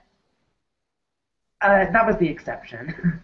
We didn't really see too many falls in the free dance, and we don't really see too many falls often in ice dance, where the judging, like I said, is the most subjective, and definitely plays to reputation. So it is interesting to see the politics come into play a little bit here with this French ice dance team, a team that I thought had the best free dance of their season, and I think one of the best performances of the season was Weaver and Poget, the Canadian team. I think they were pegged to win this title, and I think they were within striking distance of that win after the short. That Madison and Evan were leading. They were about 2 points behind. They just had such a phenomenal free dance. It was so free and liberating to watch, and they were just giving it, and exquisite choreography. To me, the free dance was their free dance was a little bit forgettable earlier in the season, but I won't forget that performance for a while. They did such a great job with it. What are your thoughts on the bronze medalists? We'll move to track and bait soon, but I just needed to address. I completely agree with everything you've said. That free, like, I wasn't a fan of the free dance until Worlds, and I was like, oh my god, this is amazing. Very, very well skated. And I wasn't surprised by the result of them being behind in the short dance because they didn't. Same thing happened at Four Continents. They don't really hit their levels in the short dance this season, but they usually make up for it in the free dance. And to see them not only not win the title, but to fall to bronze was shocking. I was disappointed with that. I know they were too. They were not happy with that result. They were very gracious, but you could tell they were not happy with the result. I do think the judging was success, and I do think they probably should have won this title, in all honesty. Yeah, like you guys said, they came in as the favorites to win, and they, even though they have a weaker short program because they don't hit their levels, they usually make up for it in the free dance just because it is so, when they skate it well, and they have, that it makes such an impact, and it's such a strong program. But personally, I was really surprised by the marks that they received. I assumed that they were going to get a season's best in the free dance at least, just because to me that felt like the performance of their season, like Will said. But yeah, the politics definitely had a role in this. I think in the sense that not everything was held to the same standards. Yeah, not everything was held to the same standards, and there were surprises, and which is interesting because dance, you typically think of it as the most predictable field. You think of the results not wavering too much over the course of a season just because it is, there tend to be less, mistakes, fewer changes in terms of the program, and less room to either improve or worsen. So I think the fact that this was such a big surprise to a lot of people is very indicative of the dance competition in general. Yeah, another point that I want to make mention of with the French, we saw after the World Championships, the year after the Olympics, which were held in Russia in 2011, we saw the Shibutanis make that podium, and that was a total shock. For a lot of people, a lot of skating fans around the world, and they've just been fighting to claw their way back up to the top step of the American pecking order, at least. And I think this championships was a good step in that direction for them. But my point is, I kind of hope the same thing doesn't happen to Papadakis and Cicerone, because this world championship was so close for them, and the judging was questionable here. They are such good ice dancers that I don't want to see them fall after this. We kind of saw it with Capellini and Lenote. They had like last year when they barely won the world title. I know I talked about my passion and my feeling that Paige Lomgorza should have won that title, but that's beside the point. They had a really tough competition at Cup of China, fought back at Europeans. I didn't love their programs, and did a good job here, season's best. Had a really nice short dance. I prefer their short dance to their free dance. But we've just seen it so many times with these teams dropping off after making it to the top, and I don't want that to happen to Papadakis and Cicerone because they are so strong. Let's talk about the silver medalists, the American champions, Chalk and Bates. They're a team that she is the forefront. She wears the pants in that relationship. She is so sultry and so sophisticated and so confident. It doesn't radiate as it doesn't radiate as cockiness or like big-headedness, but it's more, she's so sure of herself. and he is good at highlighting her. And I do actually think he's a stronger skater than she is in terms of edges. So they balance each other out, and they do a really good job. And I do think they definitely deserve to be on the podium. Whether or not they should have been in the silver medal position is up for discussion. But what are your guys' thoughts on Chalk and Bates? Yeah, I agree with you. She is, like I've said it before, she's a star. She is so good at and charismatic, and she sells the program so well. She's very fun to watch, but she doesn't have the edges. She skates very, very, very shallow. Which is so it's very surprising to see them up so high, especially because I do feel Weaver and Poche is the more complete team. I actually recently had the opportunity to see them both skate live, and you could tell there's an immediate difference between the two of them. Weaver and Poche by far the more complete team. So it was very surprising.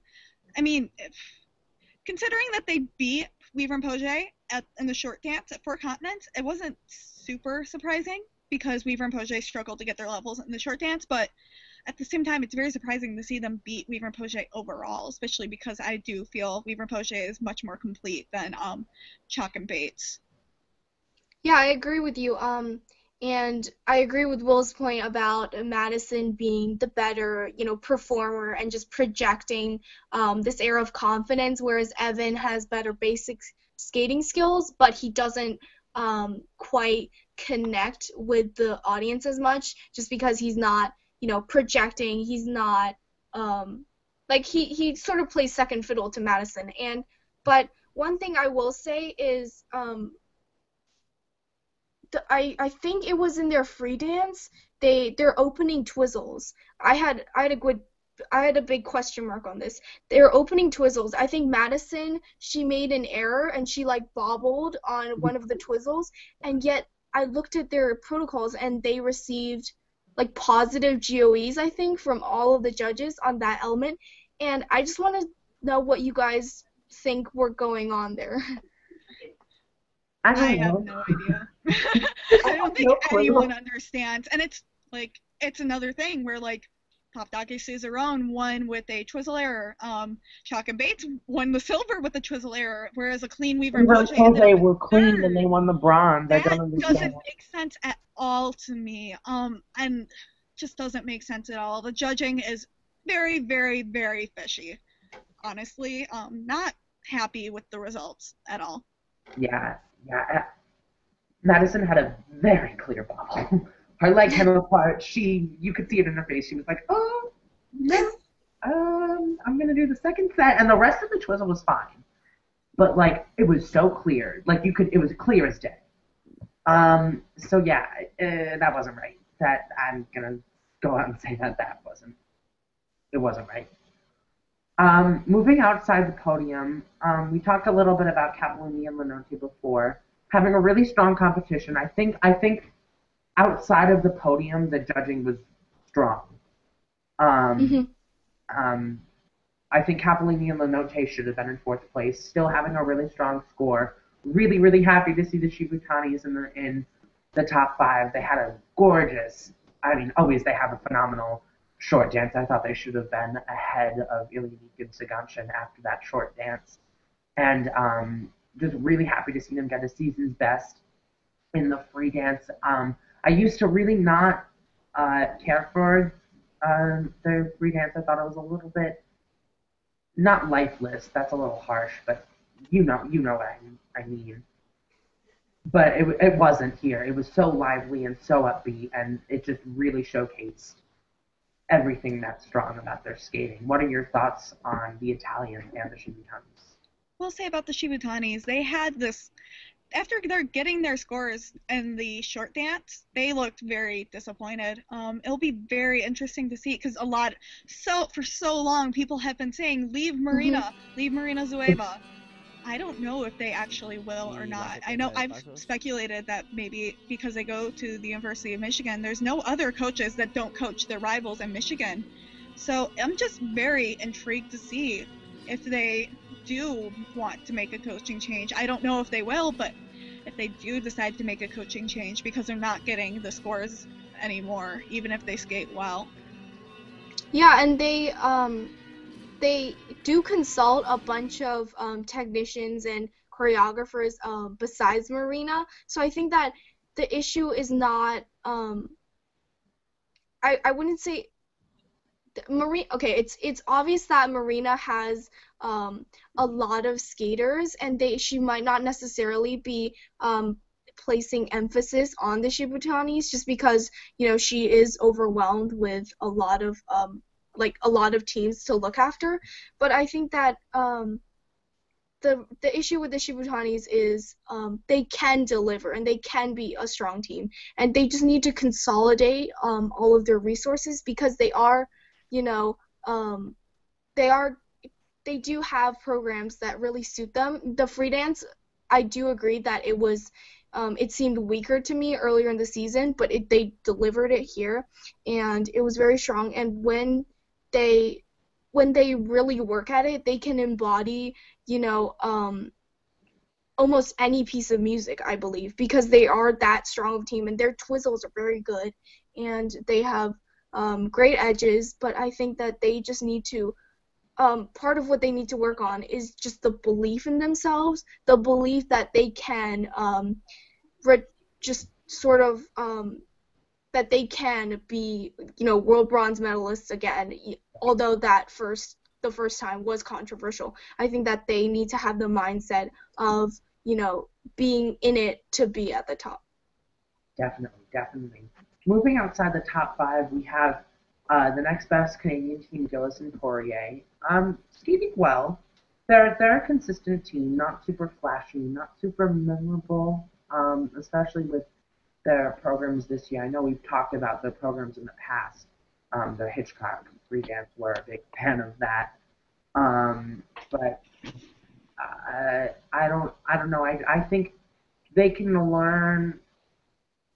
They have the same problem that the Shibutanis had earlier in the year, and that their free dance was not the best. And the Shibutanis really did work to improve, and I'm sure Gillis and Poirier worked too, but the improvement wasn't quite as evident in competition. But do you guys have any thoughts on Gillis and Poirier? Yeah, I'd agree with that. Honestly, their programs this season, especially because I was a huge fan of their Hitchcock free dance. I thought it was so different, so unique. I thought they did a very, very great job with that. But then their programs this year have not been. They set a high bar with the Hitchcock free dance, and I think a lot of people were waiting to see where they would go from there, and yet they didn't. I don't think they hit that bar this year. I will say that their short dance, they do stay in character. I mean, we see her go out and do the bows as a cape. They do stay in character, and it has a certain character about it in their short dance. It's very it's different. Yeah.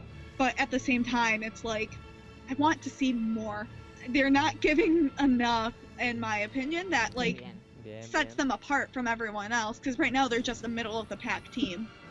Yeah, exactly. There are moments in their programs that you remember, but I think in general, if we look at both of their programs overall, I think that they're a little bit less memorable than some of the other teams' programs, just because that they can do better, that they can deliver more. They have proved it in the past, so you're almost waiting to see more from them. And I think that the issue is just having programs that suit them better. And I think that next season, that's something that they could definitely work on. And if they do have the right programs, I think they could definitely be contenders for at least a Grand Prix title. Yeah, definitely. Moving on from that, one of the big surprises of the dance portion of these World Championships were the Russian places. They placed in the same order they placed at Russian Nationals. It went Ilya Ziganshin, Mako, and Kalyavin, and Stepanova and Bukin, finishing 7th, 8th, and 9th, which means that they lose that 3rd spot for next year, which I think is a big loss for Russia, who has just enjoyed, especially in the days of the Soviet Union in the 80s and very early 90s and beyond, with Russia and they just enjoyed so much success that it is a little bit disconcerting to see this. Ilianic and Zagant are fantastic. All these three teams are very strong. There were just they made costly errors in either the short dance or the free dance. Both of these teams, or all three of these teams, and you know, you can't do that at World Championships. You got to go out and you got to skate like champions. And I don't think these teams really did this week. They all have phenomenal qualities. I love Ilianic and Zaganshin's short dance. But it is disappointing and probably surprising. I think a lot of people didn't really. It wasn't really a pressing issue in a lot of people's minds whether or not Russia would get 3 ice dance spots for next year. It was just kind of expected. So what are your thoughts on these 3 Russian teams? I do hope that the fact that they did lose a spot, I hope that pushes them to be more competitive, because we've seen even in other fields that when 2 or more rivals are just like all vying for a couple of spots, that can produce good results, but it can also go the other way where these teams falter and they aren't motivated as motivated as they were before to earn that world spot. So I think that it all depends on their mentality and the way that they face their competitors even at home in their own country. I agree. I do think Elena Ilianic and Ruslan Chiganchin in particular, they have a lot of potential. We've seen that all season. We've seen them improve all season. It was just very disappointing to see them have that error in the free dance. But I feel like, of course, we all know Elena Ilianic is a star. She is a great, great performer, and I feel like Ruslan really, I feel like he highlights her very well, but without detracting from his own expression, Definitely. and they have such great edges and such great flow throughout their programs. I feel like over the next quad they can improve a lot and move a lot more up in the ranks than we saw here, because this was not them at their best, and I feel like they have so much more to give. Definitely.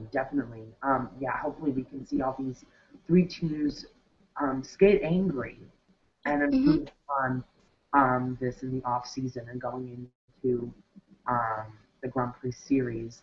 I don't know actually if Russia has these summer competitions that we see a lot in the United States, but I think competing in those before going to the Grand Prix circuit, if they do have that kind of opportunity in Russia, would definitely be beneficial for these teams, because Ilianic and Zaganshin also had that big twizzle error in the free dance.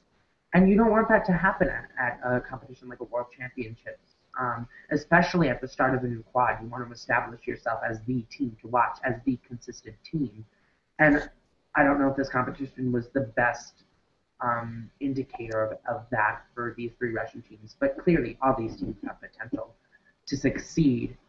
Rounding out the top 10, the 3rd-placed American team, Hubble and Donahue, skating really, really 2 strong performances. They moved up a spot from their short dance. It was the first time I had seen them compete fully in a competition. I saw the free dance at Skate Canada, which was a little disappointing for them. But their short dance was so sharp. They utilized the music in ways few teams in this field could. And I really do think they're really strong. It's really nice to see American depth in ice dance, which used to be by far the weakest discipline for the United States, especially in the 90s. I mean, there was Punselin and Swallow, they finished in the top 6 a couple times at Worlds, and everyone was so happy. And now it's like, oh, we have a medalist and another one in the top 5, and we're still not quite so happy. So it's definitely exciting to see. Loved Hubble and Donahue. Thought they were great here. A thing that I found interesting about this dance competition in the bottom portion of the field is, like I was talking about before, skaters from small federations really rising to the top. And you would the natural inclination of the casual skating viewer would be to overlook these teams below the powerhouse countries. Um, we have this Danish team. I can't pronounce their names. Bodrin Sorensen finishing in 11th. Another Italian team, Paul and Islam in 13th. A Spanish ice dance team, Sarah Hurtado and Andrea Diaz. They have some great qualities. The Slovak ice dance team finishing in 15th. They were great. And we see all these teams doing really well at Europeans and at Worlds, and it is really nice to see. What are your thoughts on that? Oh, and also the team that came in 16th place, Afganova and Ukar, are friends of mine. They train at my rink, and they were great. So, what do you guys think of them? Of those teams that I mentioned before? I agree. It's very, very nice, especially for the Danish team of Fournier, Baudry, and Sorensen to finish in the top 10. They were pretty high up after the short dance. I can't recall off the top of my head. They were in the lead for so long. We were like, wait, they're behind the Danish team. And it was like, wow. It was surprising, but really. Yeah, it was very, very great to see them finish so high and to start seeing these smaller federations pick up some traction and some new things in dance. I know like a lot of teams just doing very, very, very well. Very exciting to see. I think that this, the point you made, Will, about people tending to overlook skaters from smaller federations, I think that ties in with the media's sort of preoccupation with, like looking at these, focusing on these like superpower countries, like, the USA, Canada, Russia, etc., and just being disappointed, I think, when their skaters don't win medals or don't, produce as high results as the general public would hope. But I think there's a fault in this, like, I don't want to say obsession, but in this, like, concern in that you can't just look at whether or not teams and skaters are medaling. You have to look at the result, or you have to look at the field as a whole, and you have to look at the times and how technical standards have been changing, especially in the singles fields, men's and ladies. So I think that you can't. We did see a lot of skating media over the course of this competition. We did see a lot of skating media talk about how, the American ladies or the American men aren't bringing home medals, or and choosing to ignore the fact that the U.S. did win a medal in ice dance. So I think that this trend and skated all really well. Yeah, like this trend of focusing more on certain disciplines and certain countries and not on others, I think that is what what's drawing a lot of people, like what's drawing criticism from a lot of skating fans within this sport. And I think that if media and journalists and even just casual viewers of the sport, if we were to be more open-minded, I think that would draw more fans of skating and more people to look at the sport as, something with 4 disciplines, equally, admirable, equally impressive. And yeah, I think that's just something to keep in mind.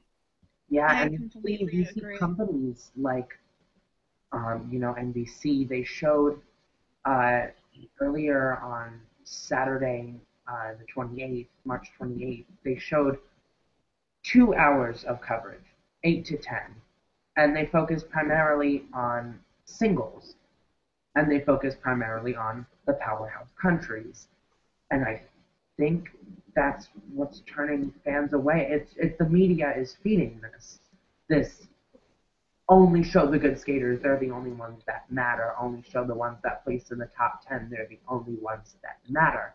We see teams like Wang and Liu, the Chinese dance team, though they finished in 19th place, we were all very, very impressed with their style, their qualities, really nice edges, good twizzles. really strong basics, and I think that's what's turning people away from the sport. They're not. They're seeing. They're seeing not the same. It's all very manufactured, and it all just seems. The skating coverage today seems contrived. It doesn't feel real. It doesn't feel genuine, and we don't get to really know the skaters. All we know is their results, and we don't even get to appreciate teams that did skate really well. So I think that's definitely where figure skating is at right now, unfortunately. But it was nice to see hashtag WC Shanghai trending on Twitter, and Yeah. hashtag red lipstick for Ashley really, really being successful. So let's hope that skating fans like the three of us can really help to promote the sport and promote coverage and promote the love for the sport, because it is such a beautiful sport, and I really don't want to see it die out within the next, I don't know. I completely agree. This focus on medals takes away from the excitement because, like, you see programs like Gracie Gold's long program. She skated near perfect, just one minor error on the triple flip with a step out, but she skated near perfect, and yet all people could say, oh, but she bombed the short program. And Right. same thing with Ashley Wagner. She bombed the short program, but they're ignoring that she fought back in the long program. They're ignoring same thing with American men. Same. It's just it's hard to watch, honestly. And if I were a skater, that's not what I would want to focus on. Now, I'm not saying we should be really nice all the time, but we should also be proud of what we accomplish, even if it isn't a medal. And it's obviously most apparent in American media. And yet, like, we see countries, like the smaller countries. It's a great day for Spain. It's been a great weekend for Spain with Javi's win. Kazakhstan, they're in the bid for the Olympic medal. They've got Dennis Ten leading the way. These people, obviously, they don't come from strong skating federations. They don't have the history of countries like Canada, America, Russia. And yet, like, when they have successes, it's like small successes are great. But then when they have big successes, it's not, oh, they just won a gold medal. It's, oh my God, they won a gold medal. So, it's hard to watch, honestly. And I am very, very proud of Team USA for the performances they put out. They could not have represented USA any better. Definitely.